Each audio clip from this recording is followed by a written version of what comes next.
Hello everyone. We are live on Facebook with another session on COVID-19 from with Latin America. Guys, can you make sure that can you see the link uh, Facebook Live, or should I share here with you guys?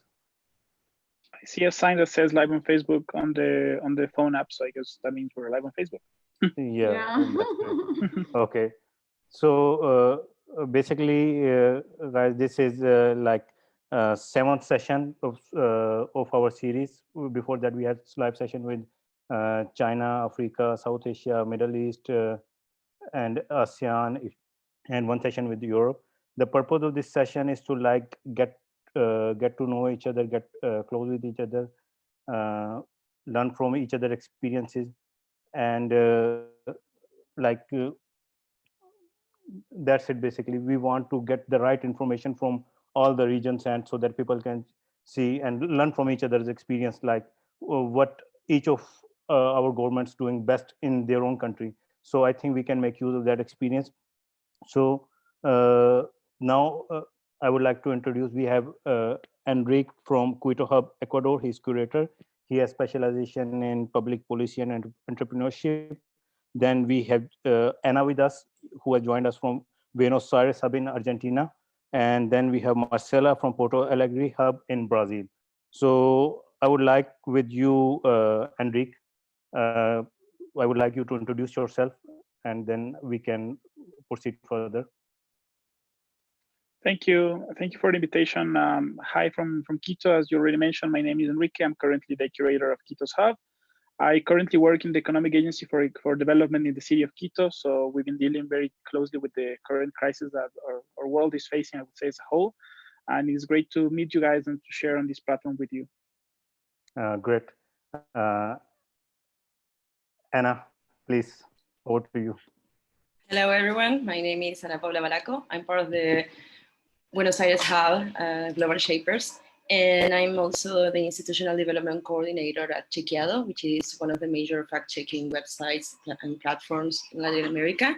So we work mainly on disinformation and, of course, fact-checking on everything right now, on everything that's related to misinformation spread about the coronavirus and its implications, symptoms, and treatments, and of course, all that has to do with government measures. And so I work mainly on that. Great. Marcela, over to you, please. Just a moment. Yeah. You are on mute now. Thanks. So my name is Marcela. I'm currently the curator for Porto Alegre Hub in South Brazil. My professional background is connected to the public sector, so I used to work in our city hall here. I'm also attending public policy in the Federal University here and currently working in an environmental consultancy here in my city. So I'm here to talk about Brazil and how Brazil has been dealing with the coronavirus in general, since we're a big country and it's been like quite hard. So that's it. Okay, so so for like I was looking over the figures of like as of today we have 680,000 cases all over the world, and so far we had 31,000 deaths and almost 150,000 have recovered. One interesting thing I like found out about Latin America is that average age in Latin America is around 30 years, in contrast to 40 years in Italy or in Europe. So I think this is one of the plus point your region has in comparison to many other regions. So Enrique, I will start with you. Could you tell about the current situation in like your country and what you know about the region as a whole?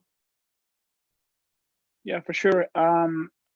First, for Ecuador, it's been really hard. Even though we're a small country, 16 million inhabitants, we already have almost 2,000 infected people. We are the second largest number. We have the largest number of infected in South America, just after Brazil. But of course, Brazil is way, way bigger than us, which is really concerning. The main hotspot for the crisis here in Ecuador is Guayaquil, which is the second largest city in the country and is in the coast near the beach. So they are having a really rough time. They have, I think, over 70% of the infected people in the city. It's connected to the fact that I think in Latin America, just turning to the second part of the question, we had the signs as we had them before. We just didn't know how to act on time. I won't get into talking about other countries, but if you still see, I don't know, Brazil and Mexico, it seems like politicians were not encouraged to act swiftly on what they already knew was happening in other countries. So when the first infected came to Ecuador, life was normal, you know, like the government wouldn't forbid massive events. There was the soccer match, the really large one in the city in Guayaquil, which is the hotspot for the infection here in Ecuador. And the government would say, like, no, it's fine for people to go and play with open gates, you know, with people going there, over like 30,000 people attending this event. And life was normal, like just 3 weeks ago. Life was completely normal, nothing was bad. And then I think if it wasn't because some cities got proactive, the mayor of Quito was really proactive about which measures to take, perhaps the government wouldn't have reacted. And also in Latin America, what you would have vis-a-vis Europe or Asia is that we don't have the resources. Mainly the state public policies have failed the continent. I would say historically, we are ill prepared to face a crisis such as the one that we're facing right now. Just let's say investment in health in the past 3 or 4 years here in Ecuador has been next to zero, like nothing. Mainly a lot of people have been fired from the health systems. And now when you see that situation vis-a-vis what we're facing now, there is a lot of regret on the government end on how they handle public investment in health or education. And I think that is one of the main things that is going to come out of this crisis. Not only that is affecting how we live, it's going to affect how the world is going to be after this passes by, but also how the states are going to be handled, I think, here in South America, because now we know that this kind of crisis can only be tackled by the state. If you don't have a strong state, or you don't have public investment, there's nothing you can do. If you see this right now, for example, in the US, they tend to be really crystal clear on their thoughts about how states should never invest in these things and how they don't have a high regard for public health. Now they are taking this seriously. Now they are discussing about public health and infrastructure just as if it was a wartime. And the same thing is happening here in South America. I think this is going to make the population more aware on how to discuss public investment and how to discuss the role of the state in our lives, and how we should be more careful. Because if we are only acting when crises happen, we are not proactively preventing the next one, then I don't know what is going to happen with my country right now. We're really scared because even though we only have 2,000 people infected, those are the official numbers. There is a lot of misinformation going around. I would say with Anna that job of fighting misinformation is quite crucial right now, because there is a lot of misinformation floating around, but there is also a lot of doubts regarding the numbers that the government is telling us. So I mean, we're all scared. We're trying to be as optimistic as we can, but we know we are ill prepared, and we know that we are just reacting by, and that the main thing we can do is staying at home. So from the Quito Hub last week, or a week and a half ago, we released a video asking people to stay at home. That's the best thing we can do now. But we can see now that, again, if we don't have a strong investment in public health and in public health policies, we are just not ready for this kind of crisis. I can totally relate with you. 3 weeks before, the situation was much similar in Pakistan. Everything was normal. We were having cricket league, and although we knew that cases have started coming in, but it continued until one of the players was tested positive. So then they suspended the whole series. It is like annual event. We have Pakistan Super League. So yes, I can totally relate with you. How about Buenos Aires and Argentina as a whole? Anna, could you shed some light on that? Yes, well, of course, here in Argentina, we, of course, share many of the implications that Enrique was mentioning. I mean, I think that Latin America has to face this thing. I mean, we do have certain information from what has happened already in like the first world, but we know that these kind of emergencies will like severely harm our institutional system and especially our people. So here in Argentina, like the measures were taken pretty early. I mean, the government instituted this complete lockdown over a week ago, and they are planning, of course, to like make it even longer. But this is not only because, well, we got this information, but also because we know that this is crucial. I mean, the government is being, of course, the good thing right now. I mean, when you talk about the political support that you need in order to take these measures and for them to be approved, at least at by a wide part of the society, is that you need a strong government, and it's pretty new. I mean, the elections, the latest elections were in August, October, and then the new government took office in December. So it is, I mean, it's a pretty critical thing to happen in the first months of tenure. And well, the good thing is that the political party that is now ruling, I mean, it has this consensus at least. The thing, of course, is difficult. I mean, here you have to try to make things work between the what appears to be a low number of cases. Of course, there are under testing, I mean, and lots of things are going around, and measures that are being taken by part of the society as too drastic. You know, I mean, like, why do we shut ourselves home if there are only 500 cases?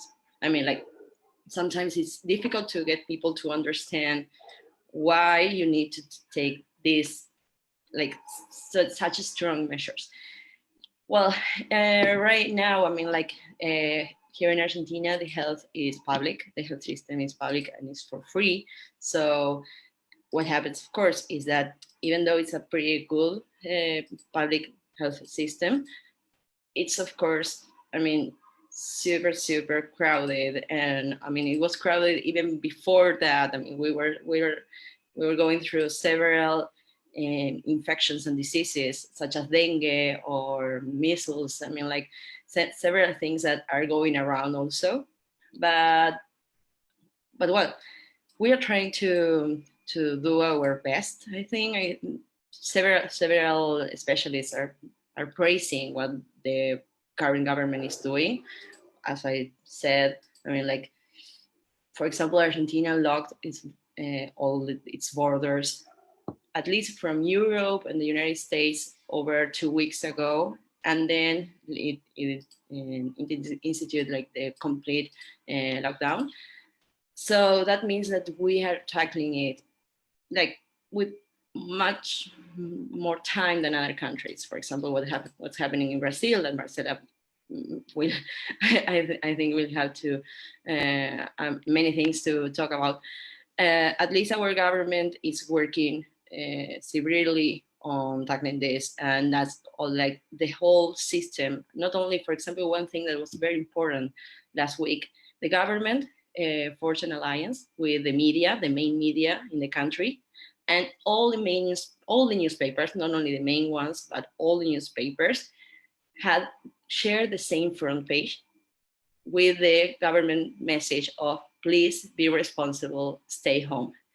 That kind of messages, I mean, it's very hard for not only for a government, but for the media. I mean, last year we tried to combine a huge number of media into one message that it was please, no lies, and that was super hard.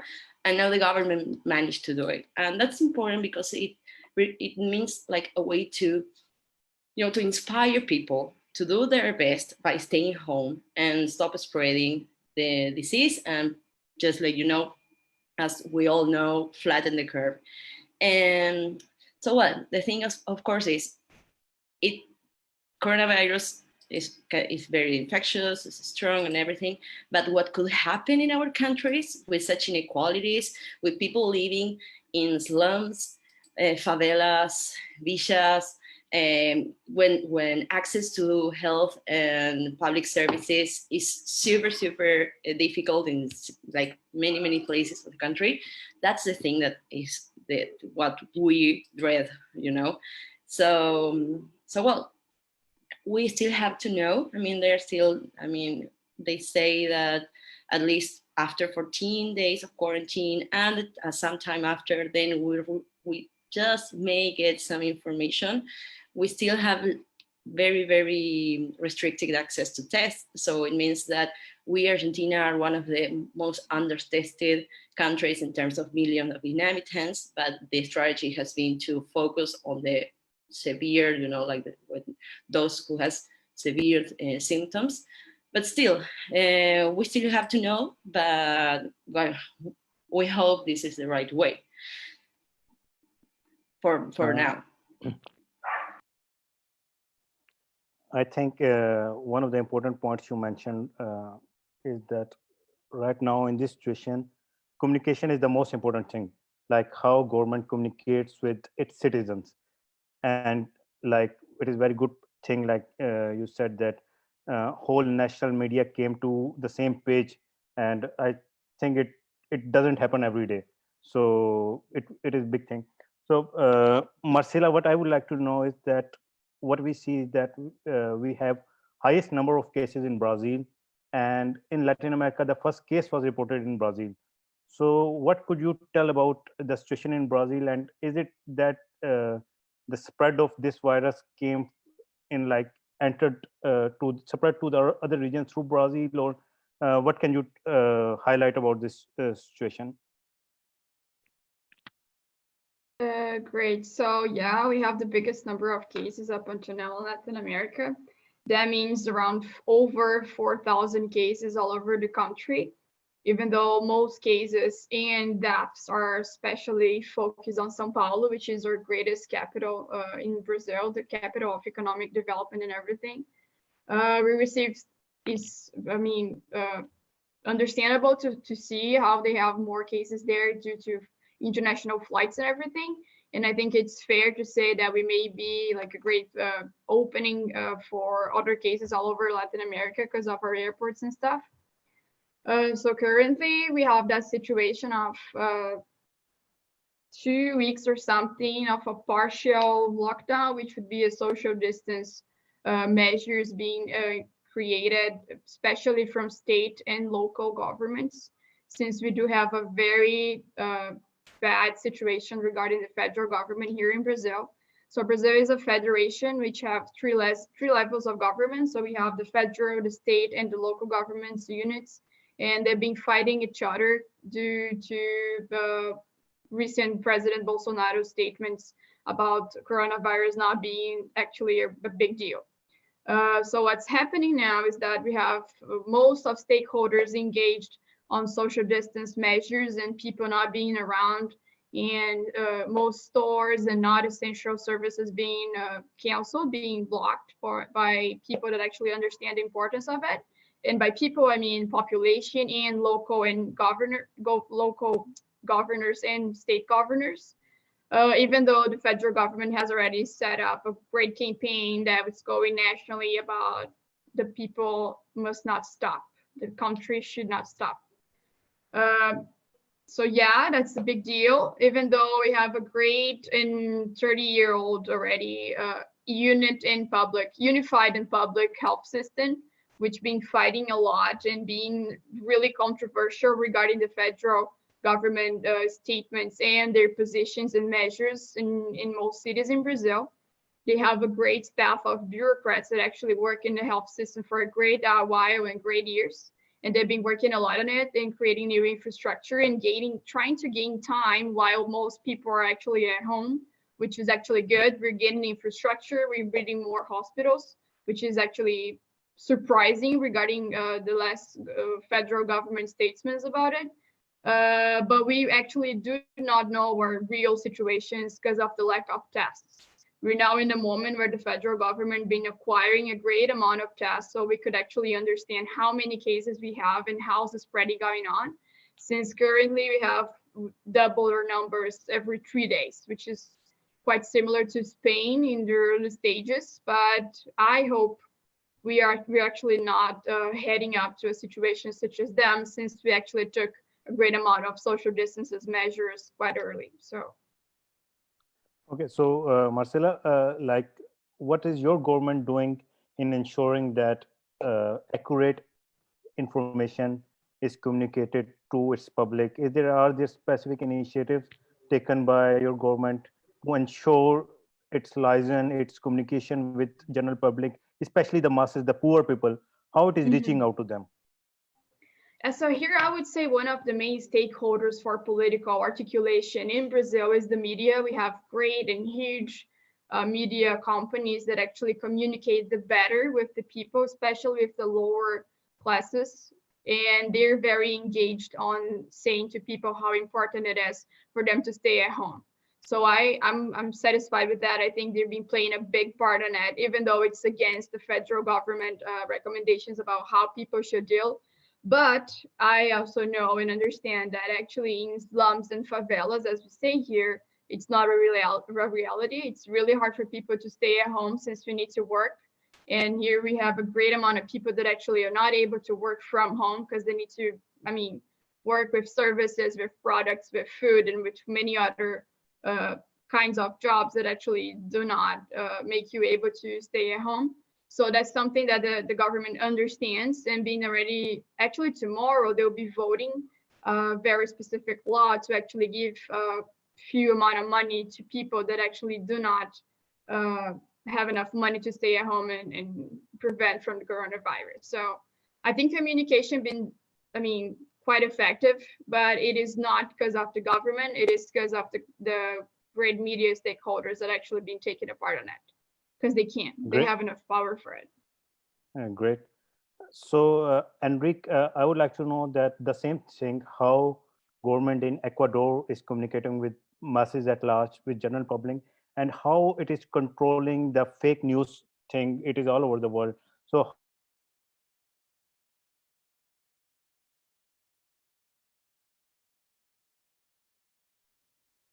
thing in Ecuador? Okay, I didn't listen the whole question. I think it was regarding communication, and the last part was cut off a little bit. But regarding that end, I would say that there is something more important than communicating for me, at least from my perspective, because I think the government and the media are communicating quite well. And is that beyond communicating, you need to be empathetic with the population. As Marcela and Ana Paula mentioned, here in Ecuador, we have the same situation.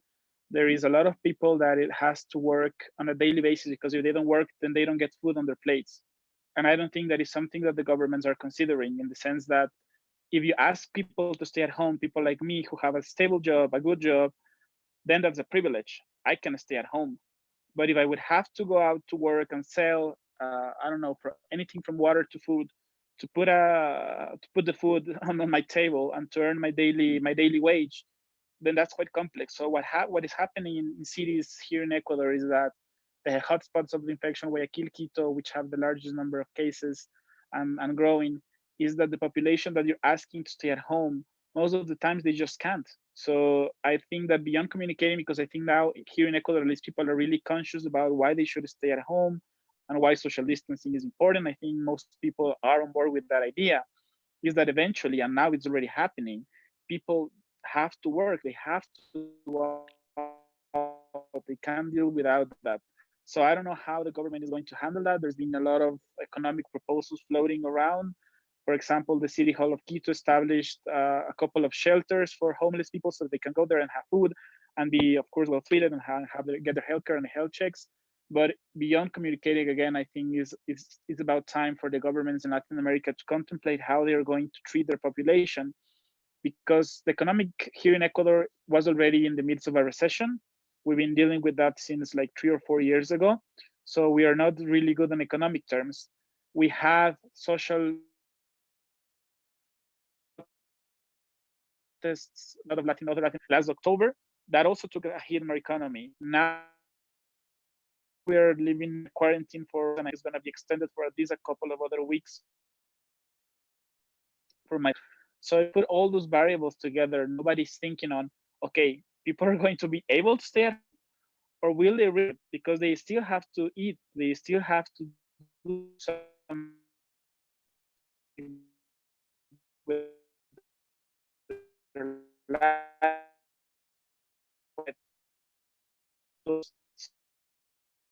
the or hand out money to the base. I think it's something that here in Ecuador needs to be taken also into consideration. But the thing is that we are ill prepared regarding data. I mean, is that governments don't want to do it? I don't know if they have the political will or not. Is that, again, they are also ill prepared to handle it? Like, you do exactly.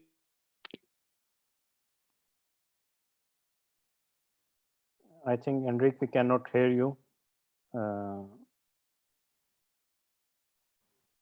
so we can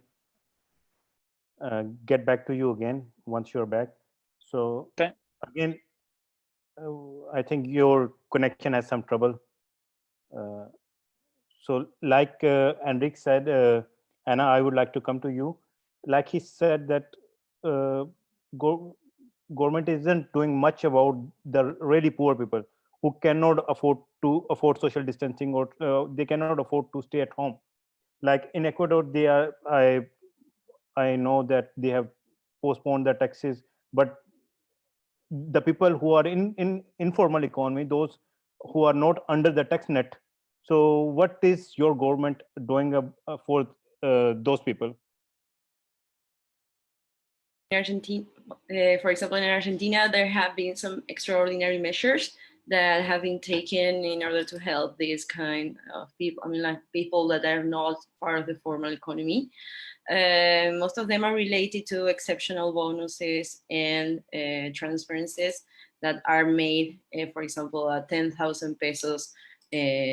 That's called the family income of emergency. And then there's also an extraordinary bonus that's going to be received by those who perceive social insurance and everything that's related to food and that kind of things. The thing, of course, is that the government is like, perhaps you know that Argentina is right now one of the most indebted countries in the world. So you may say like the national economy was already at struggle much early before like this crisis struck. So well, that's the thing. I mean, we don't still know how. Well, I mean, what could be the economic aftermath of this. The government is doing what it can. I mean, at least what's being said. The thing is also what has to do with us. I mean, I think that's an also important thing to talk about. I mean, when the informal economy depends much on the formal economy, and for example, when there's a woman that works at somebody's houses and they do not pay, for example, when because she's not coming to clean the house or some that kind of stuff that we as perhaps more privileged part of the society we can take part, or the companies, of course. I mean, like right now there are companies that are like firing people because of the context and everything. So I mean, the conversation is pretty difficult. I mean, I'm not an economist myself, even though of course I read a lot about economy, but um, so what Enrique mentioned about the empathy and how we can build these messages, really empathizing with what's going on at these neighborhoods. For example, we at the Buenos Aires Hub, there's a guy who comes from one of the most important slums in the Buenos Aires city, and he's working to provide food and asking for donations because in reality, I mean, the local government is not really able to provide at this scale. I mean, it's way too much. So that's why I also talk about our responsibility in that, the work in how this economic flow of money and how we can really help others. And as I mentioned, there are many measures that are still not only being taken but also being analyzed by the government. But I really feel that what it can do, for example, the 10,000 pesos bonus, 10,000 pesos is like $120 in Argentina, and that does not make much for a living, especially for a family. And that's the thing. I mean, how are we gonna go through, or I mean, like, how are we gonna be after this all happens and ends? If it ends, of course. I mean, so we are going to stay optimistic about this. But these are many of the measures. So is there any mechanism through which they are like giving this 10,000 pesos? How do they identify the deserving people? Have they set any mechanism for this? Like in our country in Pakistan, recently, like 1 or 2 days ago, our prime minister announced like 5,000 rupees for per family. All they have to do is they have to send in their identity number through an SMS, and then they can go to a government shop. It is called utility store in nearby area, and they from there on they can get the supplies. So what has Argentinian government has set the mechanism? What is the way they are doing it? Like, what is the process for this?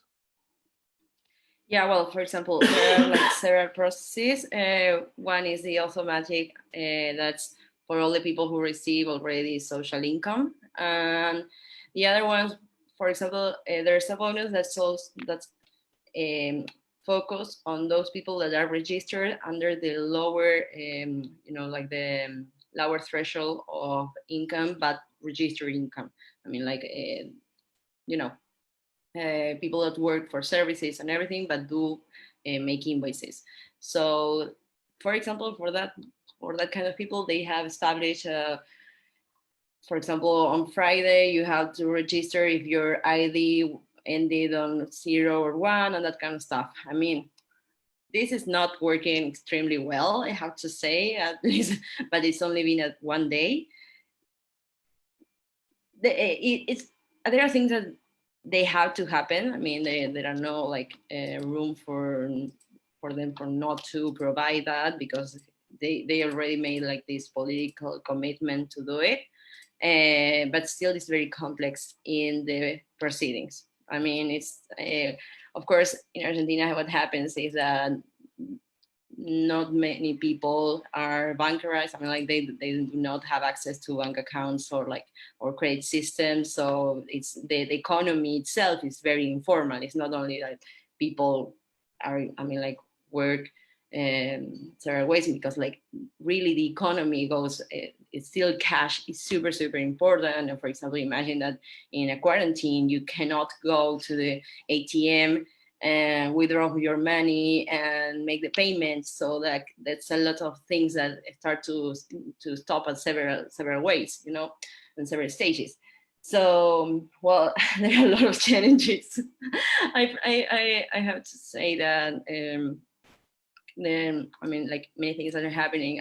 At least there is an important consensus on the social and the civil society, to help government going through this. I mean, if not, it would have been very, very difficult. Great. Marcela, what could you tell us about the situation in Brazil? Like, how is government like supporting the informal sector, the poor people? Could you shed some light on the government policies, their current actions, what they are doing? Mm-hmm. Yeah, so also like closely connected to what Ana Paula was saying, Brazil is actually a global reference regarding transferring money directly to people from the federal government. So in the early 20s, we have a worldwide famous program called Bolsa Familia, which actually transferred money to people that actually could prove they were in a certain part of economy in the country. And we have great data about how good it was, considering how much the country as a whole grew in that period. So currently the government will be voting tomorrow a new law that actually sets up a basic income per family, which may vary from 600 reais to 1,200 reais, which is not good money. Just as Ana Paula said, it's not a huge amount of money. Anyone could be rich from it, surely, but it's still better than most cases of Bolsa Familia families. And also, I mean, better than nothing, which is very considerable. So Brazil also has a great experience about how to distribute the money. So we have something called Cadastro Único, which is an expression in Portuguese for pretty much like a huge registration about families and people and what they've been doing in their civic life. So the government keeps track of if children and families are in schools, if people in the family have been taking their shots in the public health system, and also if they're getting their money right. They also tracks like women who are pregnant and many other things that actually are required for people to actually keep receiving the money from the government. So it's a huge case already. It's worldwide famous because it's a success. And I've been hoping that from tomorrow on, we'll be able to actually implement this in a whole new level due to coronavirus. And I'm not, I do not agree with the government. I think that currently it is more important for us to think about lives than with the business economy. I'm pretty sure that up until now, it is important for us to think about tests and to think about people not dying and not going to hospitals, since I'm pretty sure our public health system will be overcrowded in a little while. And I also think that that money is not for the economy to keep going on, it's for people to survive. So later on, I think we'll be able to actually think more about economic development and how it impacted our country as a whole. But I don't think it's a priority right now. So. Good. I think, like you said, here is something for rest of the governments to learn from the Brazilian government, the system you said they are introducing. The good thing I found about at least Brazil is that they are paying 2 months' salaries to all the workers laid off due to this. I think that won't be enough, but at least it is something. So Yes. could you tell what is the situation regarding to shortages of essential items like food, sanitizers? Is there any panic buying going on, or has prices increased? So what is going on in that aspect? Lots of panic, as you may think about. So actually, it's funny because the panic about buying things in supermarket is much more related to high and middle class here. So we have supermarket that are like lack of toilet paper. We have alcohol in many different kinds of materials that people have been using to clean their hands and clean their houses and clean their like stuff at home. So those are the things that actually been lacking in the beginning. Now we already have a few cities with problems with other basic items like rice, like beans, which are the base of pretty much every family in Brazil for food.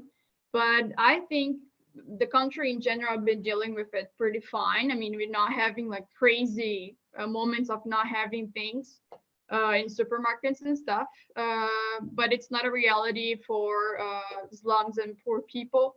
Those people cannot buy that huge amount of items in the supermarkets and stuff, so they don't have enough money for it.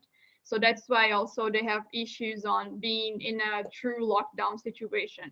We do not have a true lockdown situation up until now, but in case we may have in the next 2 or 3 weeks a situation where we may have police and violent coercion in the streets, locking people in their houses, that may be an issue, but not because we don't have enough stuff in the supermarket, but because people are not able to afford for it. Great. So, Enrique, I would like to ask the same question to you. What is the situation in Ecuador regarding the availability of the essential items? And since the whole country is in situation of lockdown, so how are people accessing supermarkets? Are there any delivery services, or have people people go themselves out to buy those items? So could you tell us about the situation in your country? Yeah, of course. I would agree a lot with what Marcela said. I think the day that the country announced its first measures, like 2 weeks ago, I remember quite clearly because I was coming out of a meeting here in the north part of Quito, which is basically the business side of the city where you have all the skyscrapers and the banks and the consultancy firms and stuff. And you would see people going crazy. I had to go to a supermarket because I really hadn't done grocery shopping for myself for like the past 2 weeks because I live alone, so I don't have to. And I just went by after this meeting in the afternoon. It was like 5:30 p.m. and it was insane. Like I always walk to the supermarket that is nearby where I live, and there was this huge amount of people, probably by the thousands, crowding everything from toilet paper to hand sanitizers. But as Marcela said, it was mainly the middle upper classes, of course, because they have the kind of money or access to a credit card to be able to buy a lot of things and just stockpile them in their homes. If you go to the places where the bottom of the pyramid lives in Quito, most of them again live on a day-to-day basis, so they won't be able to stockpile. I would say regarding the second part of your question that the government and the private sector have done a great job especially here in Quito. In Guayaquil, it's been different, but here in Quito, there's been a lot of order. For example, now if you have to go out, you have to do it with the last number of your national identity document. So you can only go out in certain days.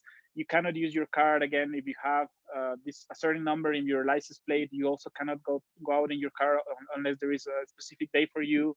And now if you go to a supermarket, for example, I went there a couple of days ago to buy some stuff that I needed, and now you have to make a queue like 1 meter standing apart from each other.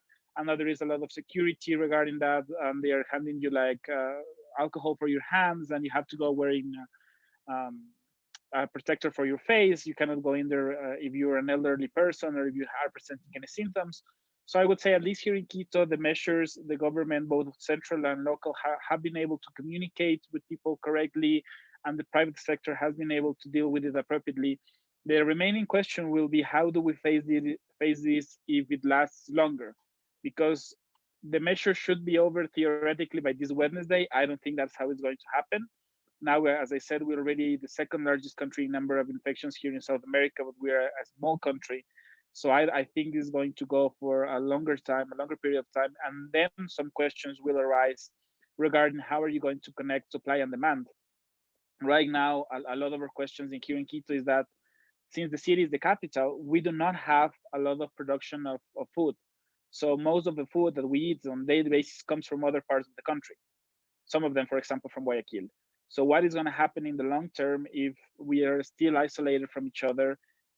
Now we have to work, and we have to put a lot of value in the small production here in the city and in the surroundings of the city, which most of people don't even acknowledge there exists. Like, there is a lot of small production of fruit and vegetables in Quito, but a lot of people don't even know that happens. We assume that we're the capital and we only have, again, banks and consultancy firms, but there is a lot of agricultural industry here in the city of Quito, in the surroundings of the city of Quito. And I think one of the main tasks will be how we connect against supply and demand so we don't run out of food. Because it's interesting when you've been discussing this kind of things theoretically. For example, we've been discussing in the city of Quito resiliency, because we were the house of Habitat 3 event in 2016, if I'm not wrong. We discussed the new urban agenda for cities of all the world here in Quito. And one of the main drivers of that conversation was resilience. And then we realized Quito was not a resilient city as we should be. And I think now that the theoretical discussions are coming up in real life, we realize we are not resilient at all. So I think this conversation could be different, or should be different, in a couple of weeks. But now our local and our central government authorities are doing the best they can to ensure that we don't have a shortage of food, of our essential needs. And for now, that hasn't been the case. For now, everything is normal when you go out and you want to buy something. And just to finish this question, I would also mention that the new economies, the collaborative economies, have played a good role regarding this crisis. For example, we have Glovo, we have Uber Eats, we have local companies that do food delivery. They are playing a huge role, of course, for the middle upper classes. We are the ones that are privileged enough to access this kind of services. But again, it's quite convenient. You can only ask for groceries to be delivered to your door instead of going out. Now, in times of crisis, of course, that's valuable. Smaller cities here in Ecuador are also working on similar projects on a local basis. For example, I'm not from Quito originally. I'm from Ruamba, which is a city inside the country. They developed their own app, so people wouldn't have to go to the market, because what I mean by market is not a supermarket, but a market in the classical sense of the word. So where you find your veggies and your food laying there on the street. They created an app so people could order through the app, and then groceries would go to their doorstep. And that is a quite revolutionary concept for a city like the one I was born in, because there's 100,000 person city, so it's a really small one.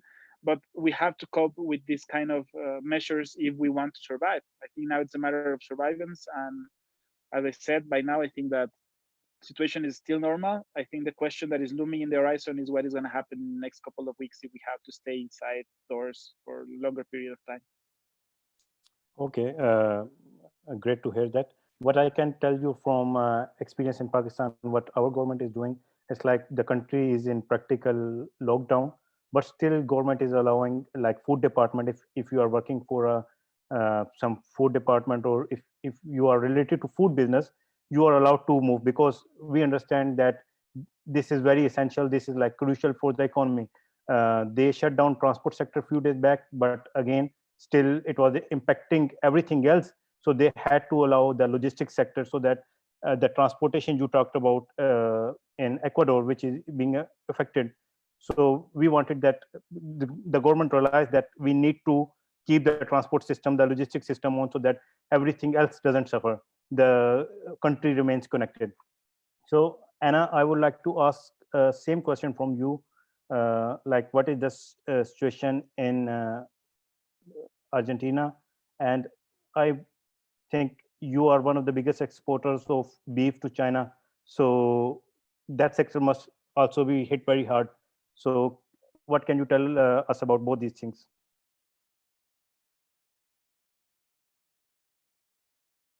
Well, of course, I mean, like there are many things going around. I mean, for example, uh,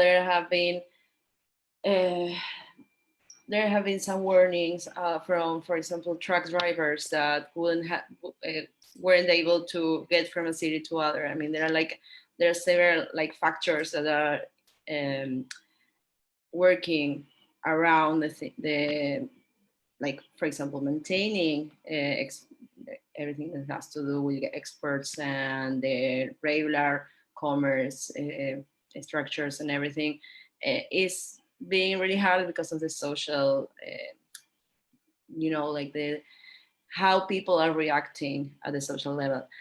Right now, I mean, there haven't been many discussions or indicators about the economic aftermath at that sense in terms of exports and everything.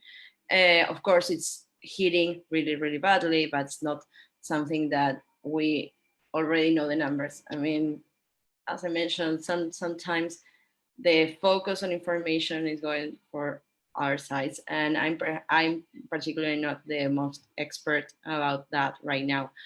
But still, for example, what has to do with stores and the economic activity overall, everything that has to do with face-to-face services and customers going to a place and everything, of course, that's super blocked. And what's going around, of course, is what Enrique mentioned about the social economy, such as, well, Rappi, Globo, Pedidos Ya. There are like many platforms that are like thriving in this context because people are not living in. I think the only message that I got from a company saying we are hiring is Rappi or Globo or this kind of platforms. Of course, I mean, like the others are all like saying, okay, I'm struggling to survive.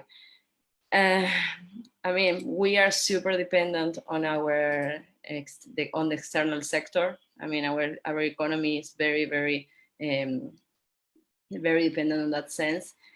So, I mean, it's not only that we cannot export, but the others cannot buy. So, I mean, that's the thing. How can we get through it, and where can we put the blame? I mean, it's super hard at that sense.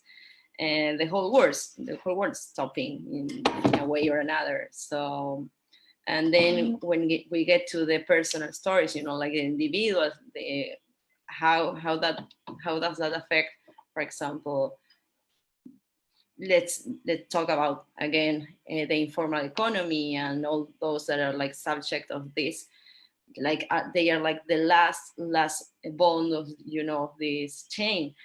And but well, I still do not have the facts I can perfectly share with you all after when we get to know them.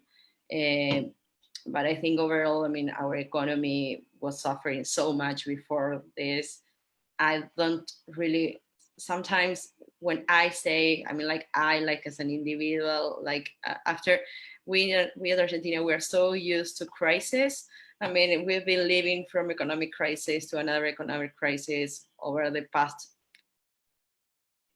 a century. I can say not only the last 30 years, the last 10, 20 years have been extremely hard.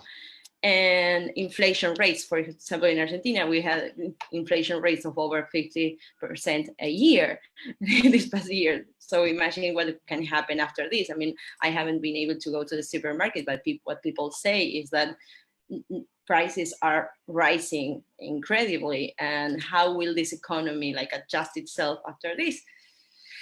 it's a question I find hard to answer, and I think that almost every specialist in the country also dreads to answer. I mean, it's not something easy. Okay, so great. I think now there has been a lot of discussion on the economic side of the things. So just to change right now, I think we should move to another topic. How about Marcela? I would like to start with you. How has the education sector been impacted? Like, are universities and school closed, and how are the universities and school education institutes coping up with the lockdown? Good.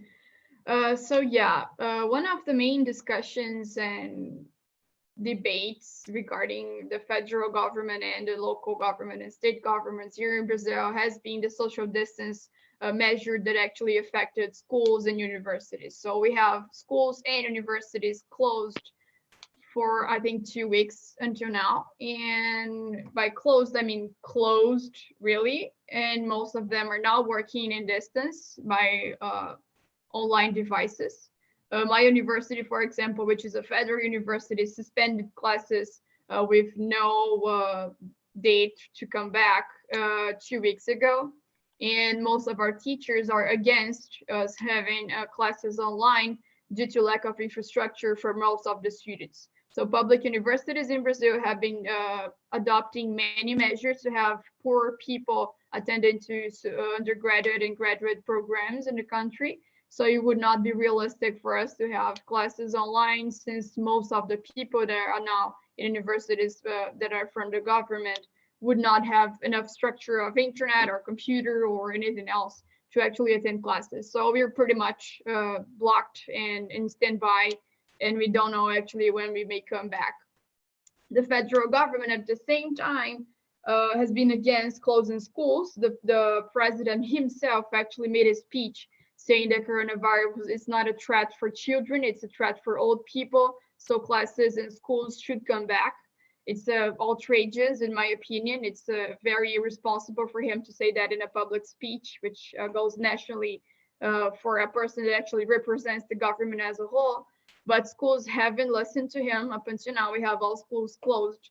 And we do have a few other measures about the federal government stimulating people to actually homeschool their children, which is also in constitution up until now. Brazil obligates every family to have their children in schools. We don't have homeschooling measures actually up until now legal. It's illegal for you not to have your children in some school matriculated and documented in it.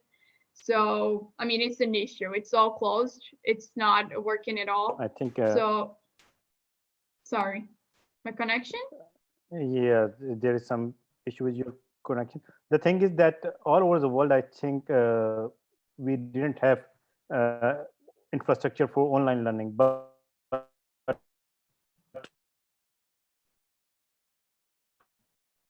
as we see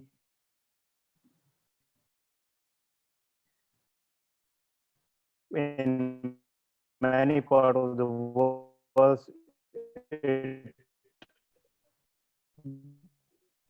then like I see son. I'm having trouble with his connection. If that it would not have been possible. Concept of online education for children, but I think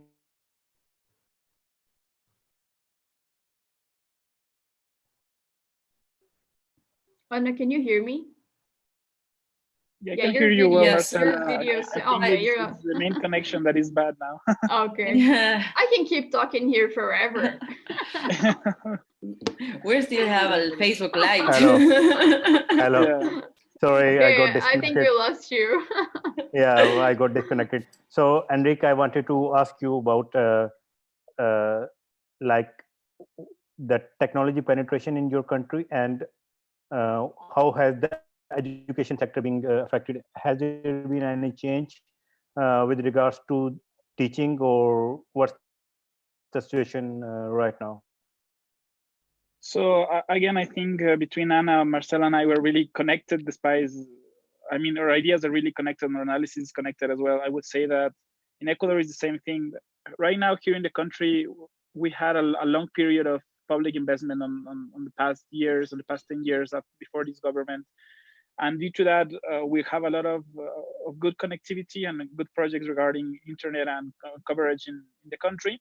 However, that does not mean that the bottom of the pyramid and the most vulnerable sectors are connected to platforms.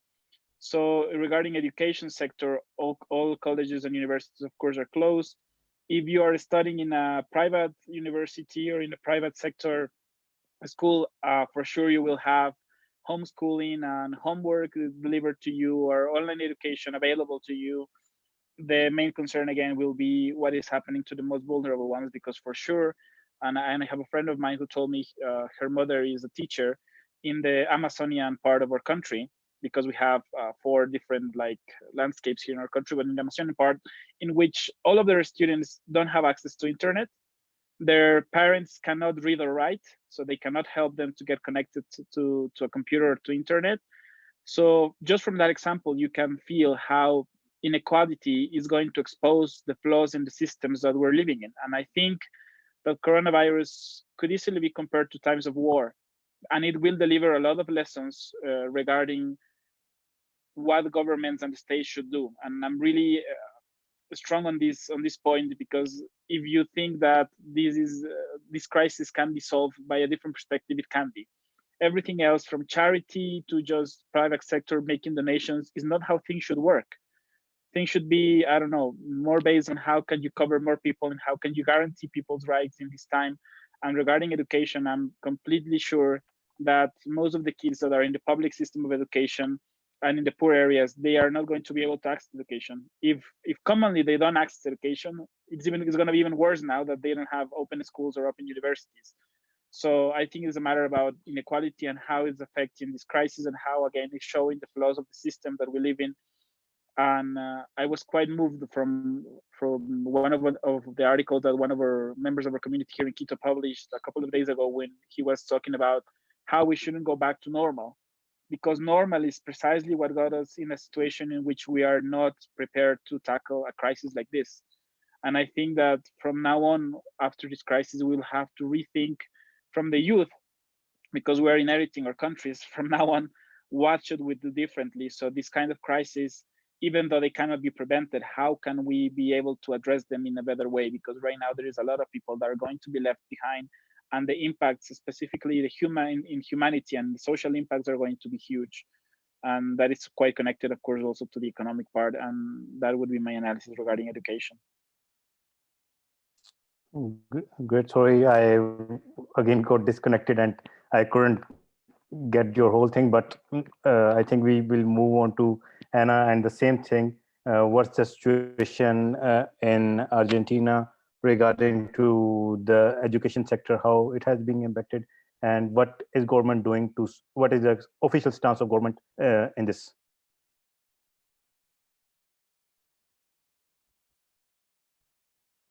Well, the thing here is also the education is national and public. I mean, like the most important part of the education, and especially that reaches the undermined sectors of the society. And the thing was, at the beginning of the quarantine, was that it was very hard, and it was a very hard measure for the government to take, that to stop providing school access, because here in Argentina, sadly, school is not only the place for children to get access to education, but also, I mean, most of the time, access to food and a regular meal. And that social role that education has in Argentina, and I think in many of the countries here in the region, is very important. Then, of course, what happens is that the teachers, I mean, all the educational sector in the society, I mean, is one of the most harmed, and whose claims and, I mean, whose demands have been not so, not so much listened to. So the situation right now is very hard for teachers. For example, they have to incorporate an online platform or systems for a lot of students that they do not really have access to perhaps a stable connection at their homes, and that kind of challenges that are really, really hard to take into account. I mean, we are not only talking about, for example, more privileged, so, parts of the society that their main struggle is what can I do with my children staying the whole day at home, but we are talking also what can I do when my children only could eat when they went to school. I mean, like how can we provide a solution to that conflict? And well, right now, as I mentioned, there are like many places that are still like providing full. I mean, like the schools are closed for lessons, but still out of like making this circuit of providing food for the social sector surrounding. And well, there's this thing. Well, in Argentina, also the universities, I mean, the biggest universities are those from the government, like the public and free university, and that's also, I mean, like it's very the response that has been is very, it's not so homogeneous, like because the federal system means that every district has the way to implement certain measures. And well, so we are now struggling also with that. I mean, at least the thing was that classes were just beginning. I mean, around mid-March was the time for them to start. And so we mainly have been like just delaying the first weeks of schooling and everything. It depends also a lot on what happens. If the quarantine extends, well, of course, it would get pretty harder. But in the meanwhile, well, that's the thing. I mean, like the really poor districts have not access to online education, or for example, teachers haven't been trained so well about how to implement that. And that's the thing, because over 4 years ago, 5 years ago, there was a national program called Conectar Igualdad, in which like every student, like one laptop per child, and then that program was canceled. So I mean, like in the meantime, there used to be a policy about that, and now it's not. I mean, not at a federal level. So then you come to think about those opportunities that were lost in the way. I mean, like how perhaps there are some districts, such as the Buenos Aires city, that still works with that kind of stuff, or for example, they work on programming for students. So there are like certain activities that can be implemented perfectly at the children's houses, but in the meantime, most of the education is not. So well, I mean, it's also, I mean, I think that every topic we discuss is so challenging. I mean, like perfectly, we can compare it to a war, of course, but imagine that in Argentina, we are not used to wars. I mean, like we are far Okay, from the world. I mean, can we were a you perfectly Pacific country that I mean, like has never even, I mean, of course, the Malvinas War back in the 1982 was a thing, of course, but in the meantime, conflict like this was not an hypothesis that the government should work with. I mean, and this kind of crisis, are like, of course, they reflect a lot to words and everything, but it's not something that we as a society have very in ourselves. I mean, so. So I wanted to know more about the free meal program, because I think that's something new for me. Is it like in all the schools in Latin America or in Argentina, or is it just for the students of government schools? Government schools. I mean, like, yeah, of course. I mean, private schools may also offer, but they usually charge for it. But yeah, public schools, they usually offer a meal. And it comes from, I mean, for example, in the 2001 crisis, there was a big crisis here in Argentina, in which I mean, like there were many things happening after that. Well, I won't talk about it, but you can search, and the images are like super depressing. And after that, many schools turned into this like meal, like full education and providing facilities, you know, like, and especially in all those sectors like slums and those poor neighborhoods. Schools are really important in those terms. I mean, in providing food for families that, I mean, it's sometimes what's happening in the past years. I mean, we are in the middle of a strong crisis. I have to repeat that. What's been happening over the past years is that the schools have turned again into these actors in the social sectors, and it's not only for the children but for the whole families. I mean, many people working there, like for example La Matanza, or like, you know, Buenos Aires city is surrounded by a suburban area that's in some places is really poor and really crowded, and those places are of course super in such hard situations, and schools and those places like the common places for people to eat are really not only for children but have, I mean, like whole families that's the only chance they have to get some food for the day. So it's hard. I mean, how do you stop people getting, you know, putting themselves in danger in terms of coronavirus and everything, when, as we have already mentioned, is their only chance to get a plate, you know?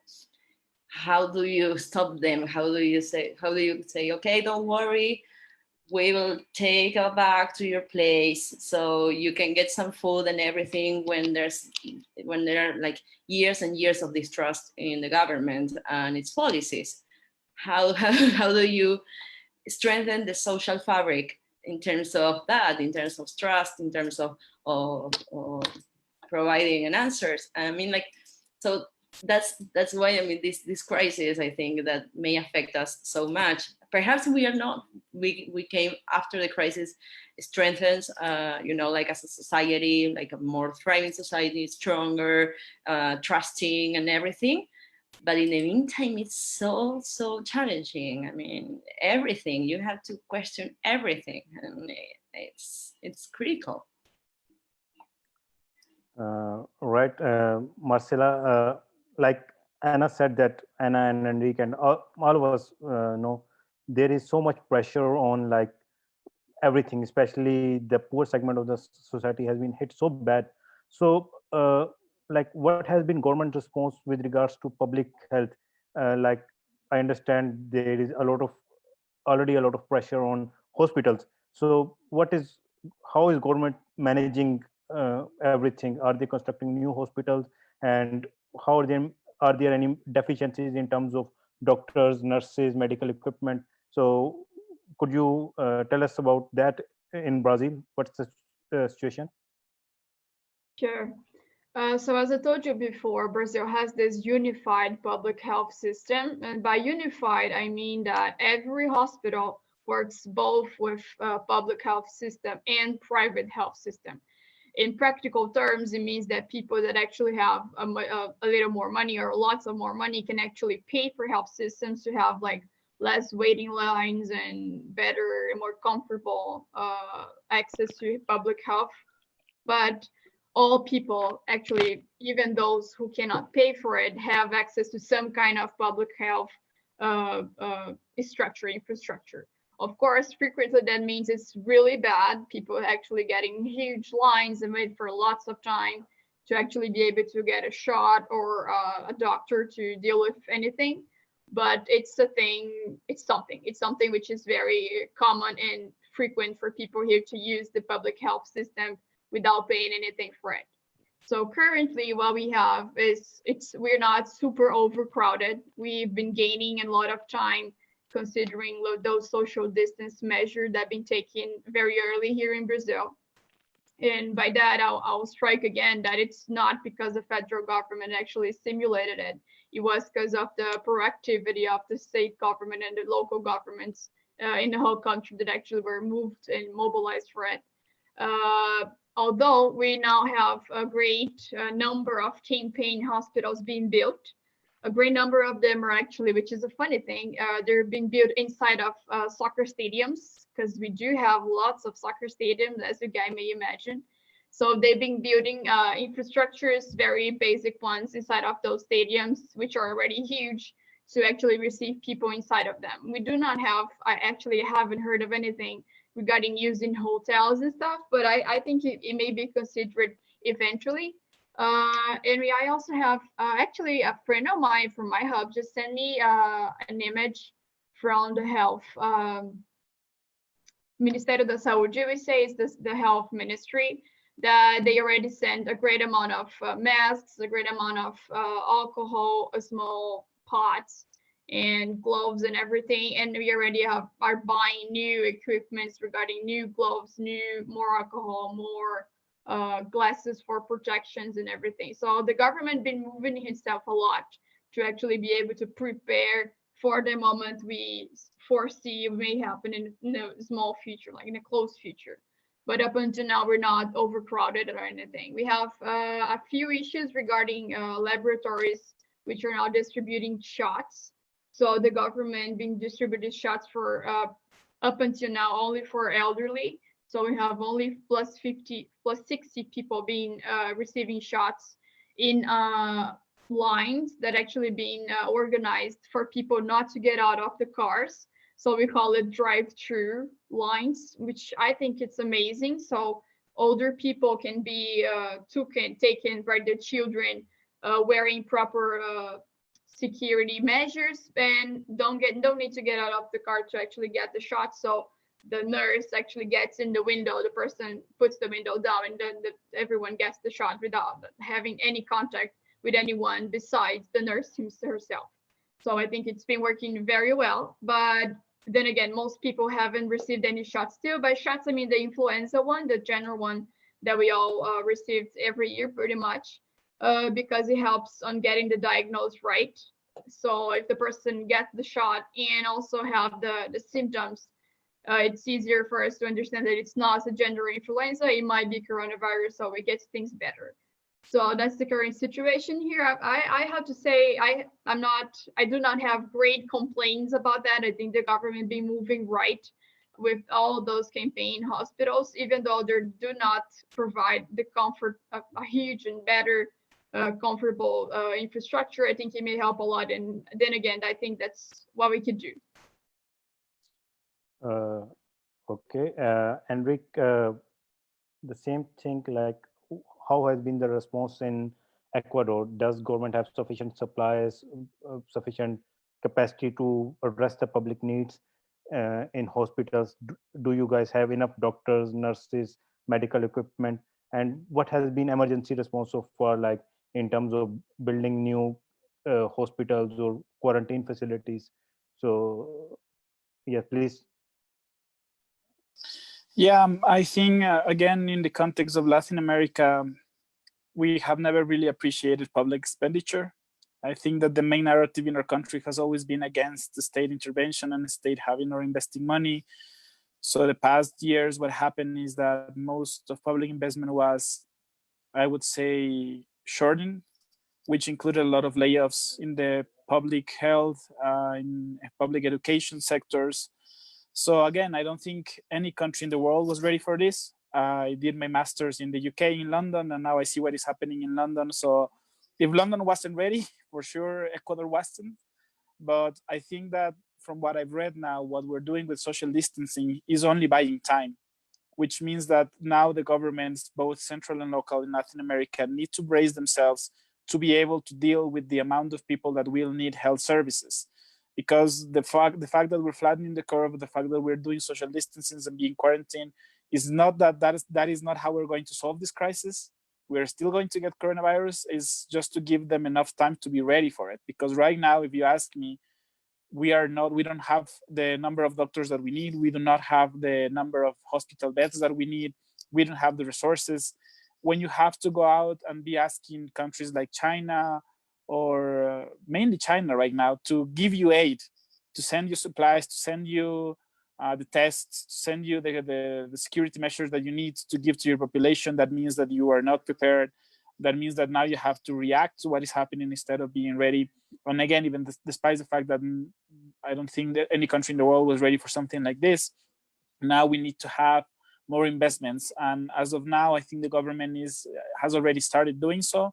We are really hopeful that in the next days, testing will be more widely available in the country, because as of now it's quite limited, which is also connected to the fact that a lot of people are not trusting the data that the government is showing, because if you don't do enough tests, basically you do not know how much people in your country has coronavirus, and that is happening right now. I mean, if we talk about 2,000 cases as of today, I really think we have much, much more than that, just that we don't know. There is a lot of people that is dying in their houses, and now they are preparing like a common burial ground in Guayaquil. They are going to start just like burying people in a common ditch, because they cannot afford to not know that somebody that died had not coronavirus and the body still infects other people. If you think about that, that for me is crazy. Like the moment I read that news, I knew that things were really messed up and how ill prepared we were to face this, because it means that our public system is not able to deal with everything that is happening. So right now, basically what happens, if you think that you're infected, you have to call a number 171, and the queue could take hours on the phone, and then they will only redirect you to a doctor if you're really like bad, if you can already breathe, which again is insane. So I think this crisis is showing again how our health systems were not ready to deal with something like this, how needed it is for us to change these systems, because if we don't, then we are just doomed. I think that right now, again, being reactive just means that we got it wrong, just means that not having a strong public health system is one of the main factors that has to do with this crisis. If you think about the countries that have already gone over it, like China or South Korea, for example, they invested a lot of money into their public health systems, and they invested even more in times of crisis. And right now you have countries like mine in which they are doing the best they can with what little they have. I don't think it's enough. And I think that if we don't do better in the next couple of weeks, then the results are going to be quite dire. I mean, again, for a country like mine, 16 million people, to be the second largest country, number of infections in South America, with a poor health public system, I think that's one of the drivers of why we are so scared about it, because we are not ready to face it, and we need to act now.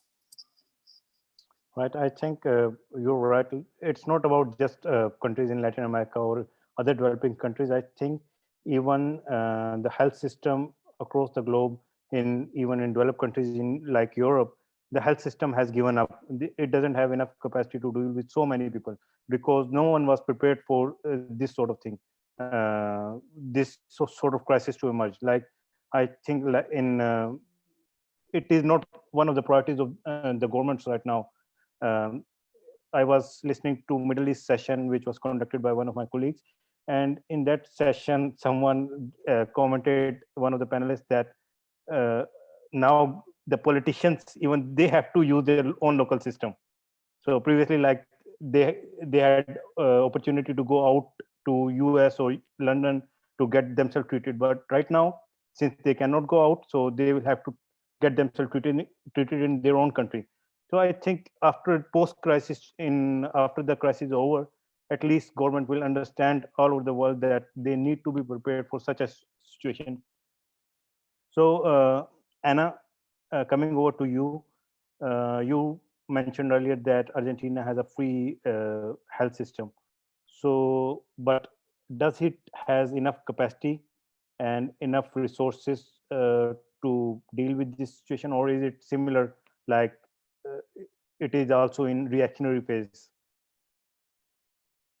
Well, if I have to quote what the health minister just said, yes, we are in a good situation to face it. If we have to talk about what doctors are saying, and what they are denouncing that's happening in the different hospitals, I have to say we are not. And for example, there have been many hospitals that have been built, of course, like this kind of emergency hospitals that, like Marcela mentioned, in football stadiums or in some, public places and everything, because we know that this might get really, really nasty if we get to the point that the health system gets saturated.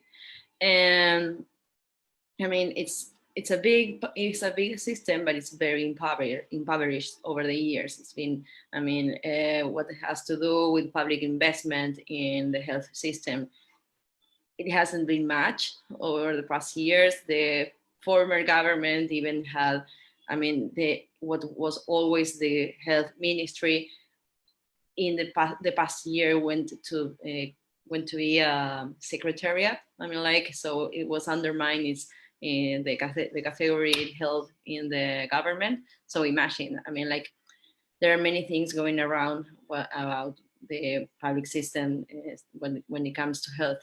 For example, like every night at 9 p.m., people go out to their balconies or to the streets and they applaud and they just like, congratulate the health workers and everything because what they are doing and how they are struggling.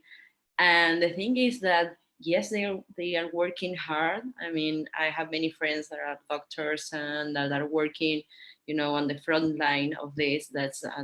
That's working at the hospitals, and they are getting trained and everything, but they don't have the resources. For example, like masks.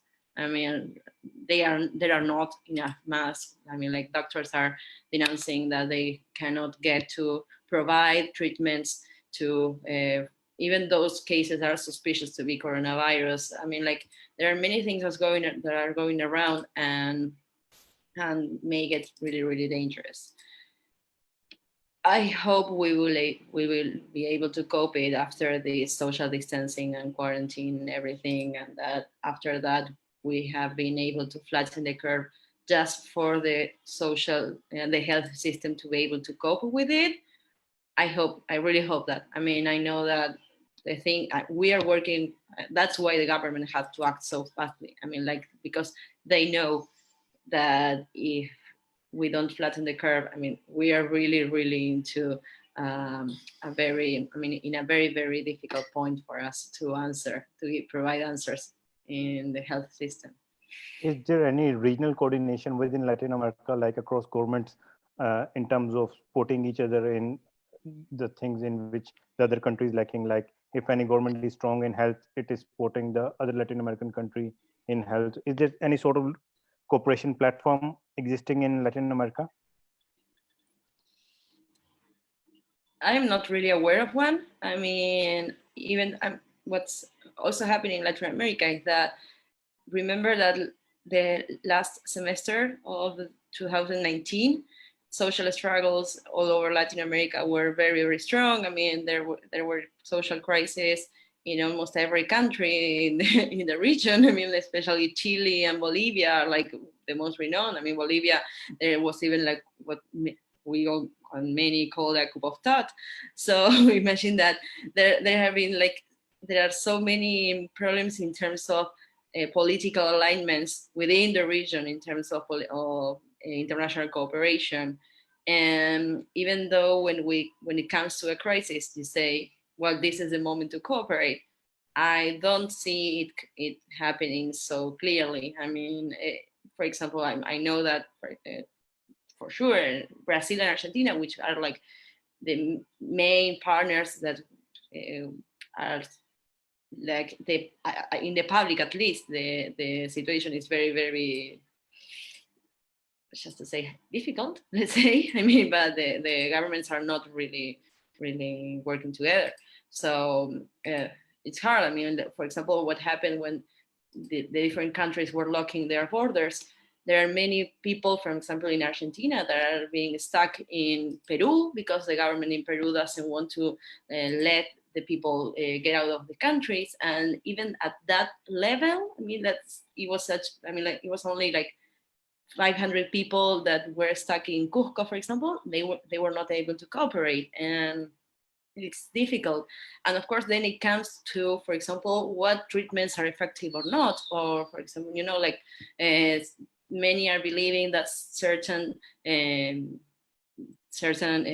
medicines are effective or not, and like there's the public policies that are being implemented are very dislocated. So it's a difficult context to provide a common answer when governments were in such a situation. Okay, If you don't thank mind, Now- I would like Yeah, to yeah, add sure. or feel on that point. Yeah, sure. The fact that we don't Sure. have institutions like we have in Europe, we don't have a European Union, a Latin American Union of sorts. There's been a lot of attempts in the past. We used to have UNASUR, there is Mercosur, which is mainly focused on trade. So that's another one of the big lessons we're going to get from this. We've always discussed since we got our independence from Europe, how we are all Latin American and we should work together. That never have really come to practice, even though we tried. And if you ask me right now, these would be one of the main things that should happen, because as Ana Paula said, like small examples of people being stranded on airports, and the governments are not able to do anything about it, or just not talking to each other. I would imagine that our future would look brighter, or our present would look better if we would be able to work together on this. Because in the end, we're talking about millions and millions of human beings that right now are just counting on their local governments, and instead of having international cooperation instruments, and we do not possess them. Okay, and I also would going like further to with add. you. Yeah, sure.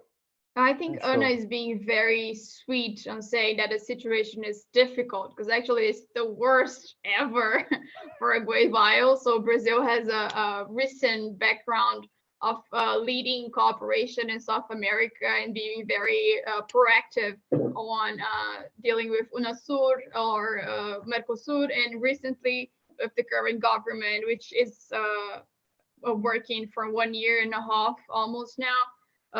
Apparently Brazil is only available to deal and to cooperate with the US. So that's a lot represented on how Bolsonaro been dealing with the crisis, pretty much as President Trump in the US been doing that, which is, in my opinion, a huge loss. I mean, we've been working a lot on regional cooperation in the past, background of Brazil's external policies, and up until now we've been facing a very sad moment from how much Brazil have been working with their neighbors countries and everything. So it's, unfortunately, we're losing a huge opportunity to actually take lots of steps on regarding regional cooperation and regional development for South America. And I would say that Brazil plays a big part on it, unfortunately. Okay, so I think now it's time to move from some broad discussion on economy and what government is doing, and what from the regional perspective. I think now we should move on to the personal perspective. How this crisis has affected your own personal life, Marcela? What are the changes in your life?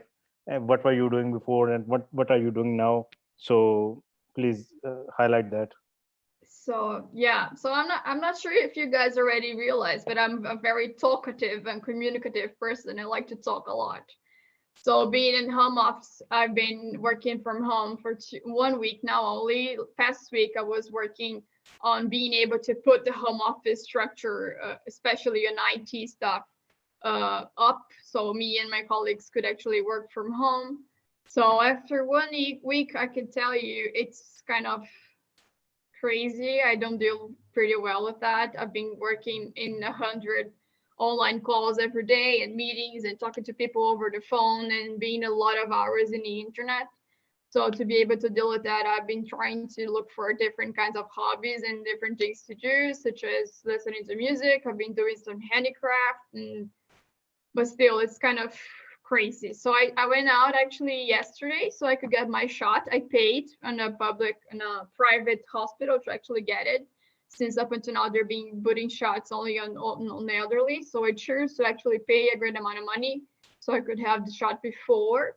and it was the worst. I mean, I was looking forward for the moment that I could actually get out of home. And when I did, it was terrible. People were all nervous and anxious in the streets. So transit is bad. I actually went to the supermarket to get some stuff. It was the worst. People wearing masks, people wearing gloves and being very nervous and anxious in the aisle. So it was the worst. So I'm planning to stay at home for the next, I don't know how many days, but I've been actually dealing with my family and convincing them about how important it is. And the same works for neighbors and everyone around me.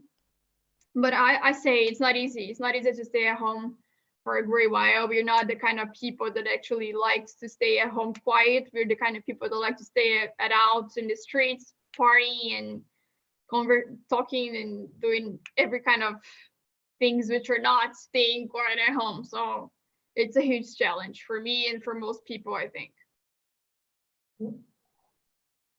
But now you must have got more time to spend with family. So how do you look at that? To stay at home, sorry. I think his connection is lost again, isn't? Now you have got more time to spend with your family. Oh yeah. Yeah, that's true. I'm saying that, can you hear me? Yeah, I can hear you. About my family, staying more time with my family.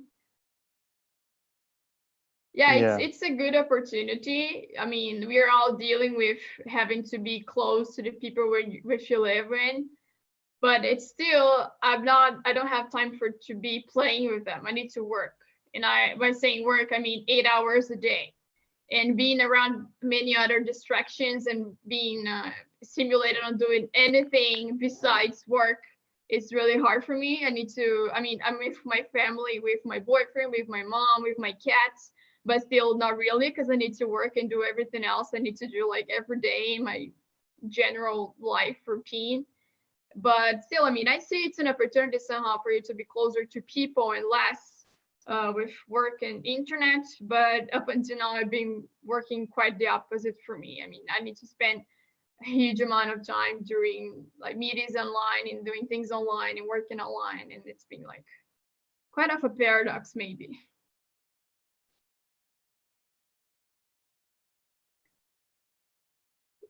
Oops. Oh, we lost I him. think He's Yeah, back. we lost him again. I can keep I'm talking. sorry, guys. Oh yeah. It's okay. I'm sorry, guys. Having trouble with my internet, so It happens the every same time I question stop with talking. Yeah, you told that you are very talkative, so I thought that maybe you will have more time to carry on. Okay. So, Enrique, the same question: how it has impacted your personal life? Like, what was your routine before, and now how has your routine changed? And the same thing, the family perspective. Well, the first thing is that, of course, it affects you. In quite contrary of Marcela, I don't mind staying indoors. I mean, that's something that gives me a lot of peace of mind. But I think eventually you can go crazy from it. So what I've been doing now is I used to go out jogging every morning and go to the gym with a friend in the afternoon. Now I have to go to the rooftop of the building where I live in and try to do some yoga or something of the sort, not to go crazy, because I think it took a toll on you, on your mental health. I think it's something that is not being widely discussed. But for example, in my case, I have anxiety. So it can be worse. It can get worse from being here and not being able to socialize. Also, I'm quite concerned about my parents. I live alone in Quito since I was 17 because I came here to do my undergrad studies, and it just happened that life had me staying here. But my parents still live in my hometown in Rebamba, so I'm concerned about them. I speak to them on a daily basis, trying to see how they are figuring life out, because they are also in the elderly group. I mean, they are over 70, so I'm concerned about them. I decided not to travel because I think I could infect them. I don't know. So I was just quite scared about it. And I think I leave it on a personal matter. It can be quite complex. Also, if you've seen me staring always off screen, is because I have a cat. I think she's quite happy now that I'm spending more time with her. And I think it's also taking a toll on how you work. Like, for example, now I was discussing this with a lot of my fellow shapers. And the thing is that now, working from home, people seem to think that you have to be available 24/7. Like, for example, now in my work, it happens that now I have video calls or Skypes at 8 in the night, And I'm like, why? I should only be working like my daily working time, but now it happens that I'm working quite more time, I would say, that I would normally work. But I think it is only until people get used to this new way of doing it. And finally, I would say that I would just like to focus also on people that have no voice, in the sense that I still think that being able to do all of this is a privilege. I could not figure out how hard it is to have to think that you just cannot stay at home. I saw a record yesterday from a media site, and they were asking people in Guayaquil why are they not respecting the fact that they cannot go out after 2 p.m. in the afternoon out of their houses. And it was heartbreaking, because you would see people saying, what do you want me to do? If I don't go out, I don't eat. My family doesn't get to eat if I don't go out, if I don't work, if I don't sell what I have to sell, if I don't do what I have to do. So you have to count your blessings, despite the fact that it might be hard. I think we're just blessed enough that we are safe, that we are able to stay indoors, that our families are safe, that we have work, that we're not getting laid off or fired because we are not currently working. That is going to happen to a lot of people, because a lot of enterprises are going to close due to the crisis. So again, I would say count our blessings and be as solidary as we can, be empathetic as we can, and from our communities try to do what we can to build a better world and better communities, because there is millions of people who don't have the same opportunity and don't have the same perspective of waking up and their worst challenge in being, oh, I cannot go out. They have to think, I have to go out, and it doesn't matter if I die or not, because I have to eat. So I think that is something that we need to think all along. I think you're right. The most important thing right now is showing empathy at this stage. And like you said, we have countless blessings. Like the person who cannot afford to feed his family right now, he's suffering from dual thing. First, he cannot afford the thing. Second, he has mental health issues. So it must be very hard for them. Uh, how about you, Anna? Like, how has it affected your life? Are you like more of indoor person or outdoor person? Well, to me, it has affected in some personal ways. I mean, I was on holidays at the moment the quarantine was announced. I was in Spain, so imagine that I had to come back 2 weeks before my date. I mean, like I was supposed to get back from Spain today, but well, I couldn't. So that at a personal level it was hard, because I was having holidays after 2 years of working really hard, and then that was canceled.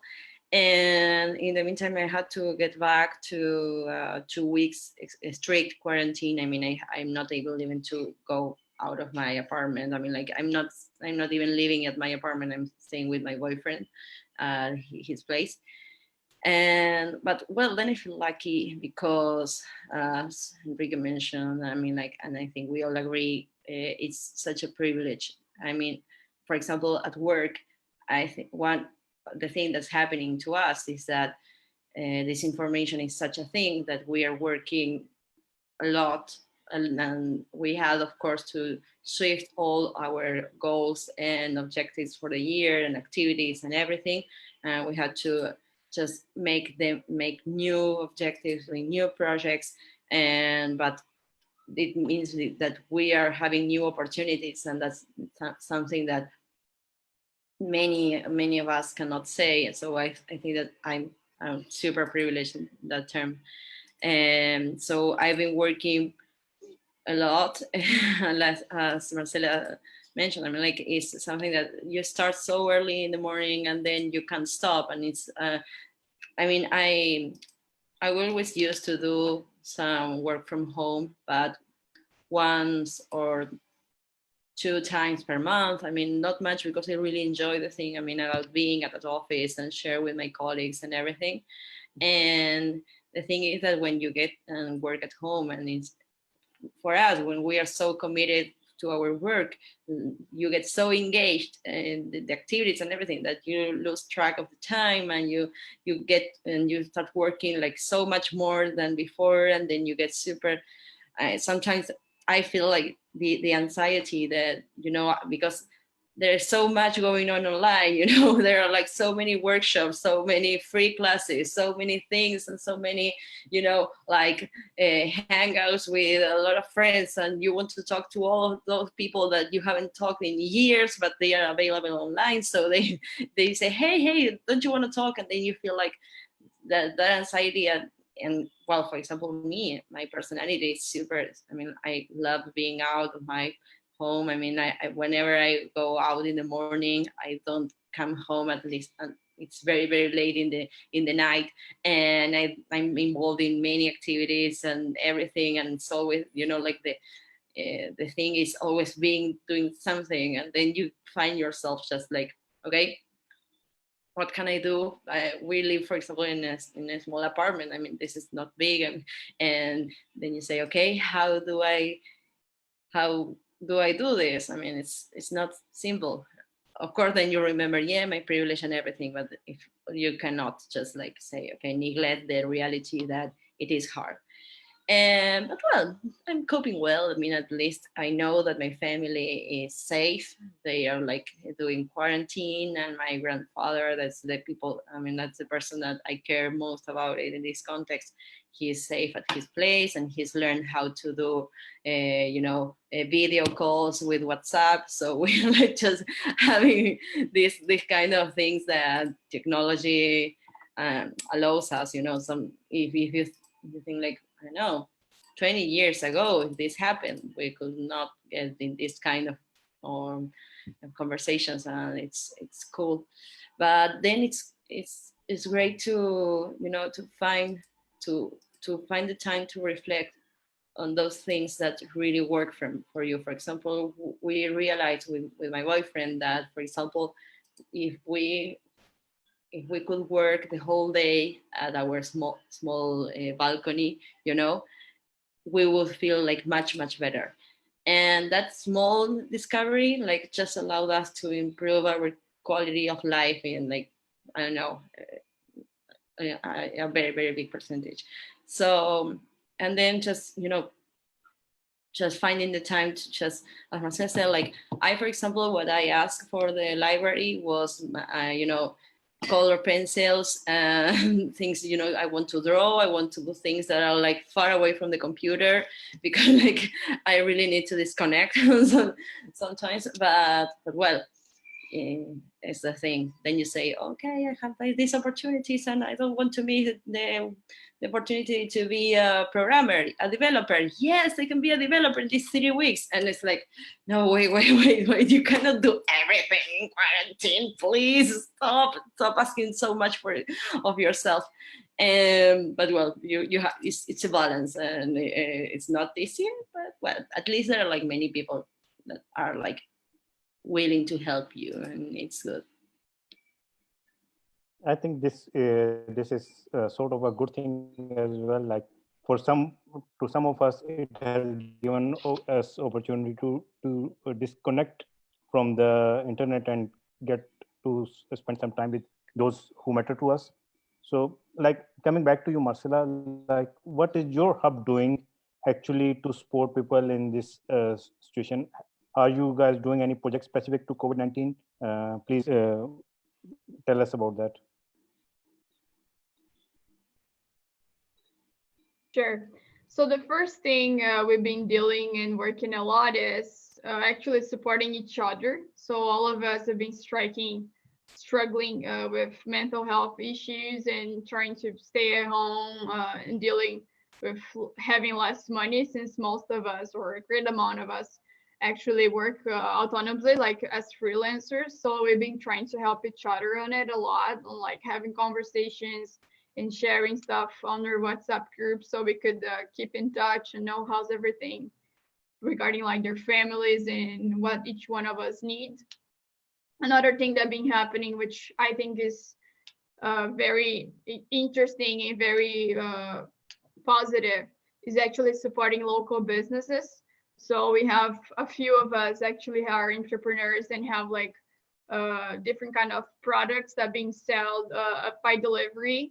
So we've been trying to support ourselves a lot on talking about local businesses, talking how could you support businesses such as, supermarkets or beauty products and things like that. And also supporting friends that work with services. So we have our vice curator currently is a photographer, so we've been sharing his stuff a lot and saying how important it is to you to get like a voucher so you can later be involved in it. So that would be like the local actions up until now. Probably we may have more donations and other programs in the future, but currently we are also engaged in a national movement of hubs here in Brazil. So we had a meeting past week with São Paulo hub that actually led it. And there's a great amount of other movements that have been working on many things, like since importing stuff from China, since we have a shaper in China who's now working on bringing here masks from things like a magazine that wants to hear from us and what's our opinion about stuff, and having like shared experiences across hubs about how could we help each other. So we're still in a planning moment. I think we have many donation and campaigns things going on, which are pretty much like emergency and urgent measures we could do. But I'm pretty confident that in the near future we may have a more consolidated and strong action nationally, much more than locally. That's great to hear that you guys are planning things on these lines. So, Enrique, coming to you, as a curator, I think you can tell us about what your hub is doing and what is your like planning and what is your vision for your hub to like intervene in this crisis. How can you, as a global shaper and your hub, help the community, and how it is helping already? Yeah, I would say that there are at least two sides to answer this. The first thing is about how we care about the members. So for example, on Friday, we use this app called House Party.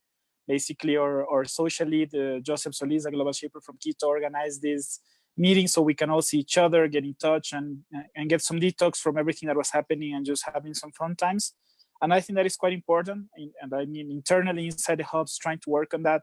I couldn't be present on this house party event because of work, but I heard that they had a great time together, and I think it's important to focus on that part a lot, also on the human capacities inside the hub and how we can help each other and be present for each other as much as we need.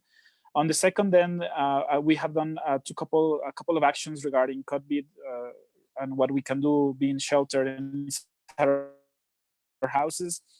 We released a video in our social network a week ago, I think it was, telling people to stay at home and telling them why it was worth it to stay at home, because at the beginning, of course, a lot of people was not aware of why it was needed or why it was important for them to follow up the guidelines of the government. So we joined this massive campaign and said, please, people, stay at home. And a lot of shapers basically talked on video asking people to do so. And I think it was a great success. Even from Geneva, they called us and told us that they want this to be replicated in other hubs. So they took our initiative from us. And we also had another project. We worked together with a shelter that provides food and housing and clothing to homeless people here in Quito. We've been working with them for the past year and a half. So now we're also engaging with them in a campaign because, of course, now there is more demand for their services in the city of Quito than ever. So we are engaging with them so we can find them more resources from the community so that they can thrive and work together through this crisis. And I would say that, adhering to Marcela and her reflection, is that we will also like to start discussing things on a more national level. Again, we are not the most complicated city here in Ecuador in terms of the crisis that we're facing. So we need to start thinking beyond the borders of our community here in Quito. That is, I think, would say, thriving right now. We don't have as much issues as other cities as Guayaquil have. So I think now the next step is to engage on national-wide initiatives so we can help them. I think something that we haven't done yet is try to engage through cooperation and find through the local shaper networks ways to help. That I think is the next phase, is use the power of our networks to find ways to tackle this crisis. I think this is one of those spaces. Now we have another group. They just added yesterday, I think, to this Cut Beat group in Latin American Shapers, so we can also discuss this crisis. So I think these spaces are also important for people to hear from us, to know from us what is happening. I think it just gives people a different perspective from what they are hearing from the governments. Great to know that you guys are planning a national response, and it is like great that all the hubs are collectively collaborating, at least within the country. So Anna, coming to you, what's your hub actually doing, and what's your like action plan? Well, we are working on also amplifying current initiatives. For example, one of the members of the hub has been involved in the creation of cheap these systems that aid respiratory machines at hospitals, so they can be built with 3D printers and laser printings. And then, for example, also we're working on aiding these initiatives I mentioned by members that are providing food at several shelters and other places at poor and social sectors. And we are also working on this. I mean, some members were working on a platform, and it was very similar to ones that have been thriving also. For example, those that you get micropayments for minor entrepreneurs, so they can have like this in credit way of getting funding. But well, there are many platforms going around. We thought that it was better for them to focus on one than creating another one that could like just um, you know just it wasn't aiding anyone. So right now we're working towards that to just, I mean, like, provide a platform of collaboration across the city within entrepreneurs and social innovators, and then we can just help those organizations that are like making this impact.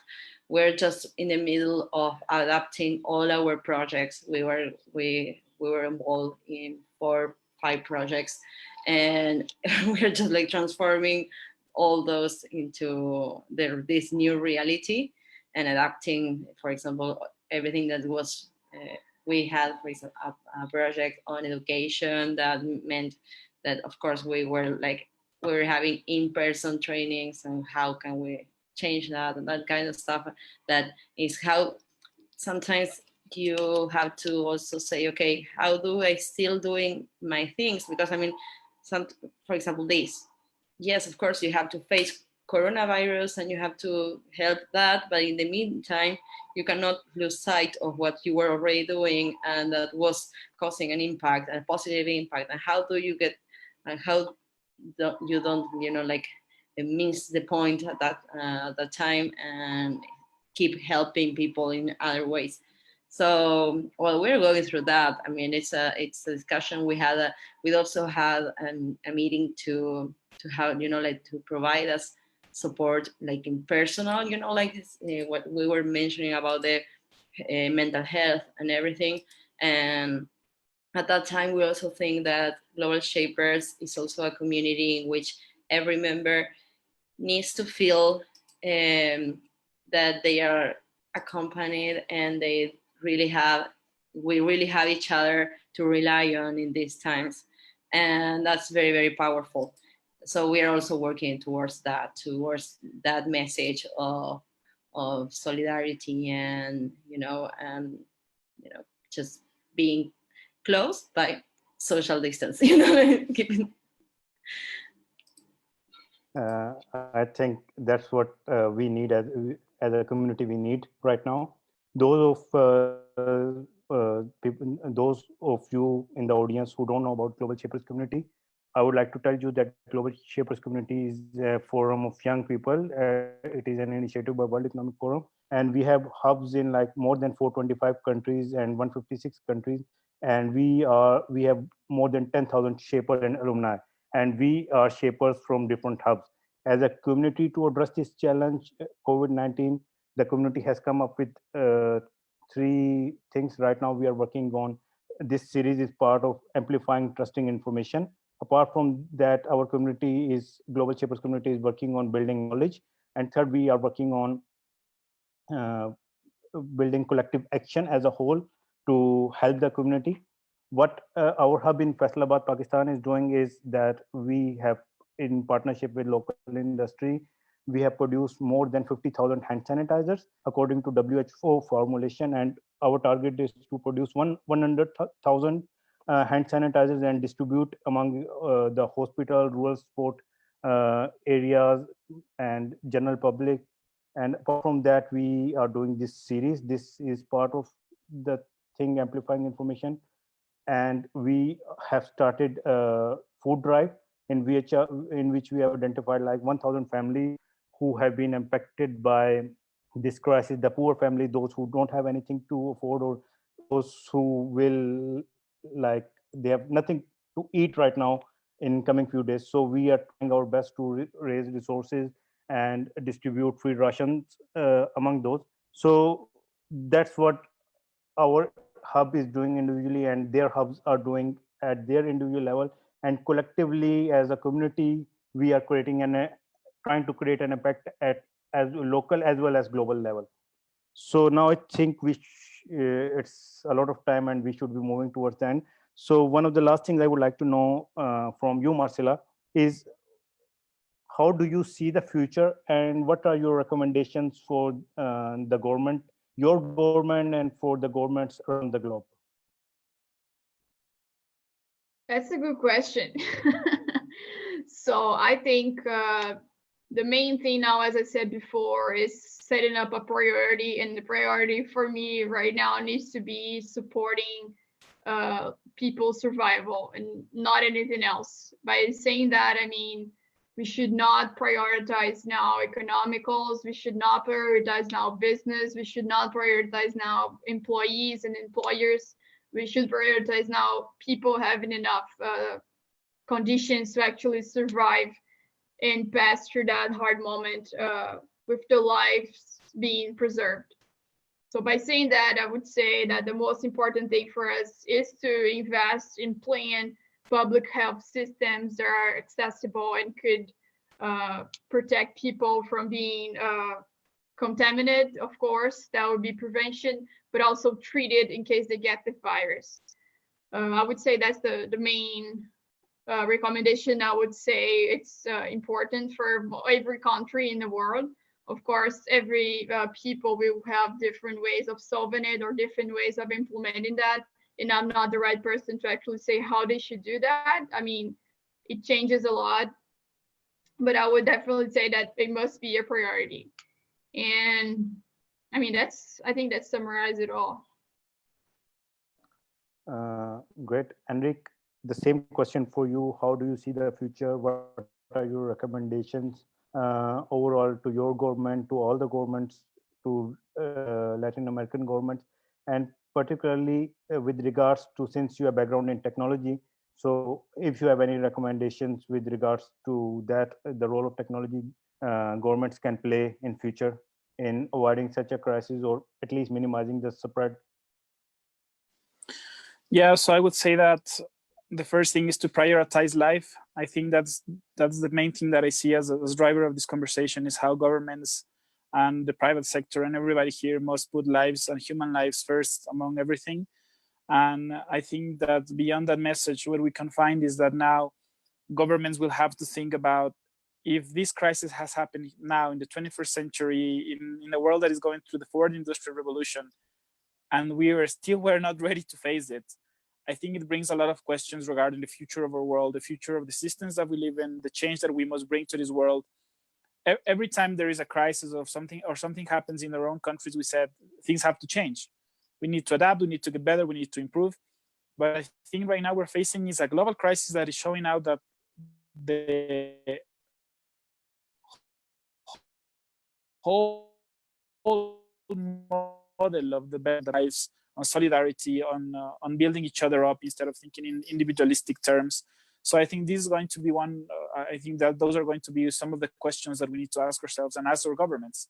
How are we going to change? Because I think this crisis, this pandemic, is the first time that I use that word pandemic, and it actually means what it means. There's been a lot of times where some diseases get called a pandemic, and we don't feel them because it's in Africa or because it's localized in Asia. Now we're seeing something that affects every single human being on the face of the earth.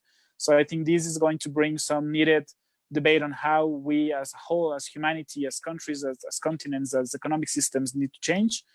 And regarding the role that technology can and should play, I think it's crises always come with windows of opportunity. I think that here in Latin America, there is a lot of work that needs to be done that the governments won't do. I would say for people in the private sector, in the academia, who are thinking about solutions, who are thinking of ways of tackling this crisis, they need to get involved. They need to act as well, because something that this crisis is showing us against is that governments by themselves, they won't be able to do it. The answer needs to be coordinated. I think there is a lot of room for technology and innovation to play in this crisis for entrepreneurs like Marcela or like Anna to do a lot of things that can help the economic systems to thrive.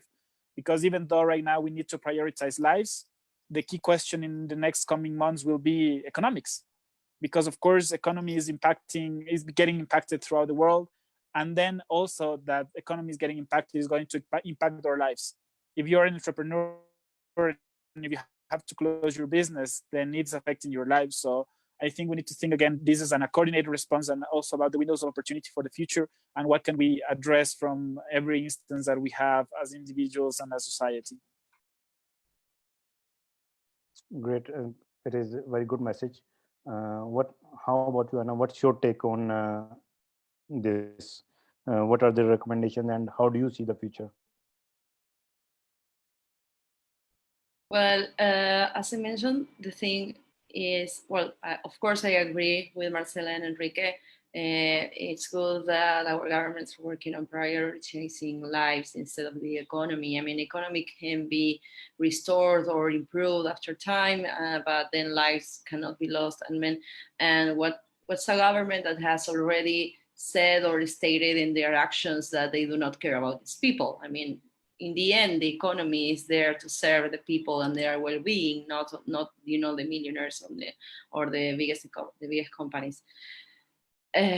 Of course, I think that collaboration is key, and what I mentioned before about the social fabric. I mean, how can we get after this strengthening trust? And for example, right now there's this kind of when people right now is like just saying, hey, look at my neighbor, he went out, or like how look at those rich people that came with the virus from abroad and they are like infecting us all, and oh look at all those that cannot stay at home, and like there are like many social conflicts arising at this point that can get worse unless we get really like our hands on it. I mean, unless we really work on how we restore our social, the way we are. I mean, we in Latin America, we are proud of being close to each other. We are proud, for example, of having many friends, or we share, for example, in Argentina, we share mate, we share our meals. We want to be always close to our friends and to our family and everything. And how do we go through this after isolation? How do we get back to be close to each other and trusting each other and being friendly to each other? And that's a thing I really think that in terms of communication and in terms of this social building is important to address. And well, then of course what has to do with those underrepresented or those groups that are certainly most I mean, like are those that will be the most who will suffer the most from this. For example, women, informal women, informal workers that are women or female workers, like, I mean, or for example, the people that will lose their jobs, but they are too old to get a new one after this, or people that are suffering from domestic violence. And in the meantime, these conflicts will also be stronger and bigger. And, like there are many things that will happen after this. So of course, this will need of a very mature political class. I mean, we get our political actors to get to work together. There is no time for us to keep just like complaining about what the other is doing. Of course, there's, I mean, like, I'm just thinking about many things, but for example, corruption. What are we going to do with corruption and the way these extraordinary funds are being allocated to public policies? How do we get transparency, but efficient, efficient ways to work through this and to develop the economies. I mean, like, there are many, many things that now our governments need to think about. So that's why I really, really urge them to be mature and to be collaborative and to leave their prejudices and bad feelings aside, because this context needs true leadership, and a leadership that's committed to their people. Great. I think that key crux of today's discussion has been like what we can do, keeping all the differences aside, what we collectively at all levels can do for the most vulnerable segments of the society, for the poor, for the women, those old age people, those who are otherwise excluded, or for them, or for those people, what we can say the marginalized segment of the society.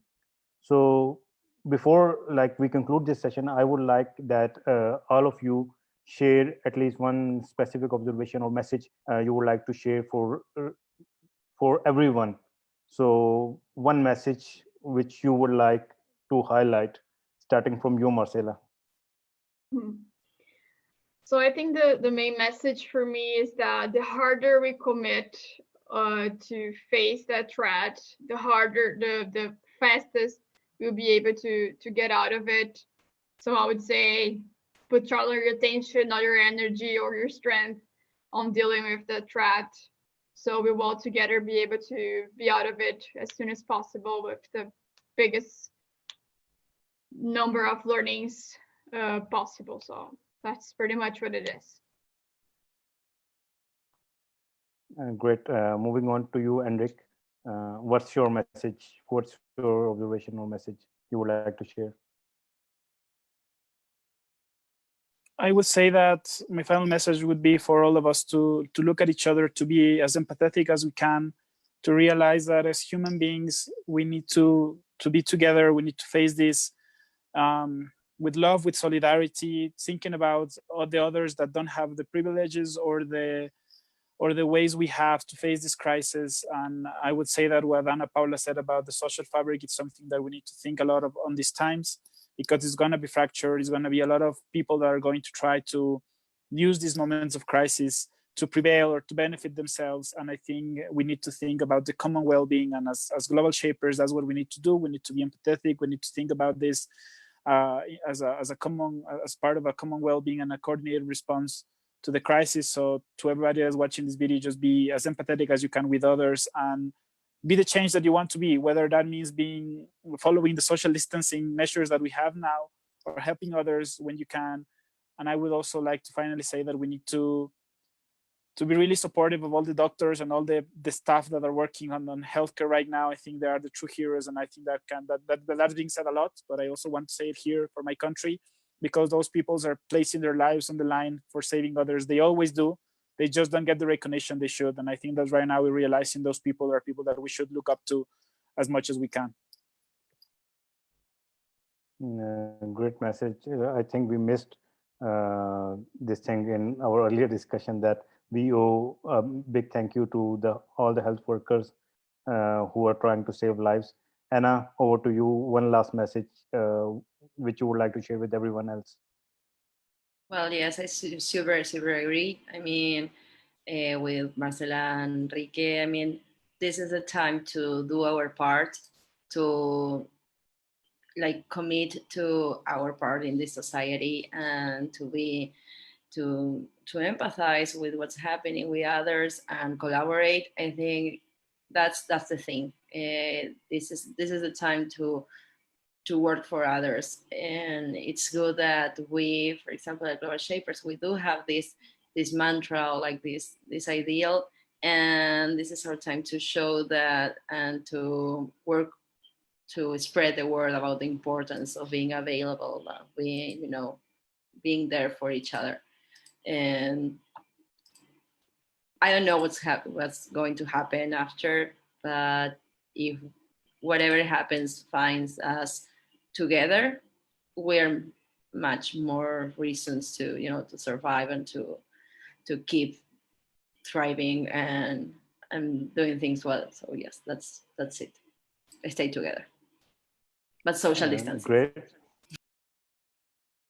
Great. I would like to conclude this session now with a message that we as global shapers stand united, and we are trying to make a difference. We are trying to work together to bring a positive change in our society, to contribute in this situation to our hubs, to our own cities, to our countries, and collectively, whole world as a whole. With that, I would like to say thank you, Marcela, for joining. Thank you, Anna. Thank you, Enrique. It was a lovely discussion. It was very insightful discussion. I myself, and I'm sure that audience also go to learn a lot about the situation in Latin America and the key things which we can pick from your countries, from your region's experience, and can other countries can implement.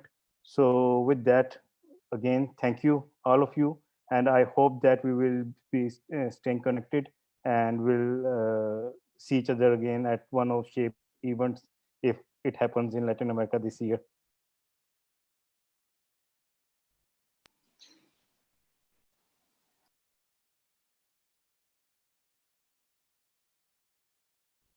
I think the mics are mute, so I'm sorry. Thank you so much, too. Thank you so much. It's been a wonderful experience. Yeah, I'll end up with gracias por todo. Gracias. Muchas gracias, chicos, en serio. O sea, fue. Goodbye. Thank you. Sorry, just like came out of nowhere. I mean, I know that. I was in the middle of a conversation, and then I was like, yeah, I can go. Don't worry. And sorry, if I wasn't so well prepared for some questions or anything. I mean, like, I hope I. No, we're glad. We are glad to have you. We are glad to have you. Hope to see you at one of the shape events. Yeah. Well, you're guys, a great surprise. You were a great surprise. Forget about Guido. He just lost the opportunity. He did. Thank you so much to everyone. It was a wonderful experience. Thank you. Well, let's stay in touch. I mean, like, really, we really want to work together. And as I mentioned, we are launching a collaborative platform on fact-checking for Latin America. We're launching it on Tuesday for Latam Chequea. So there are like fact-checkers from Ecuador and Brazil taking part also. And I'm writing down what we are doing here at Chequeado on coronavirus, and also a platform we have where you can find fact checks on almost from many of the most important fact checkers in Latin America and Spain. So all fact checks are in Spanish, but also in Portuguese. So don't worry. I mean, like, there are like many things to share. And I mean, that's because I think it's really important for us to keep informed with the best information available. So awesome. Awesome. I'll check it. Awesome. Do share your experience with us. Maybe we can do it in South Asia as well. Yep. Definitely. Yeah. Thank you. Great to see you guys. Thank you. Bye-bye. Bye-bye. Bye. Good to see you, son. Bye. Bye. Bye.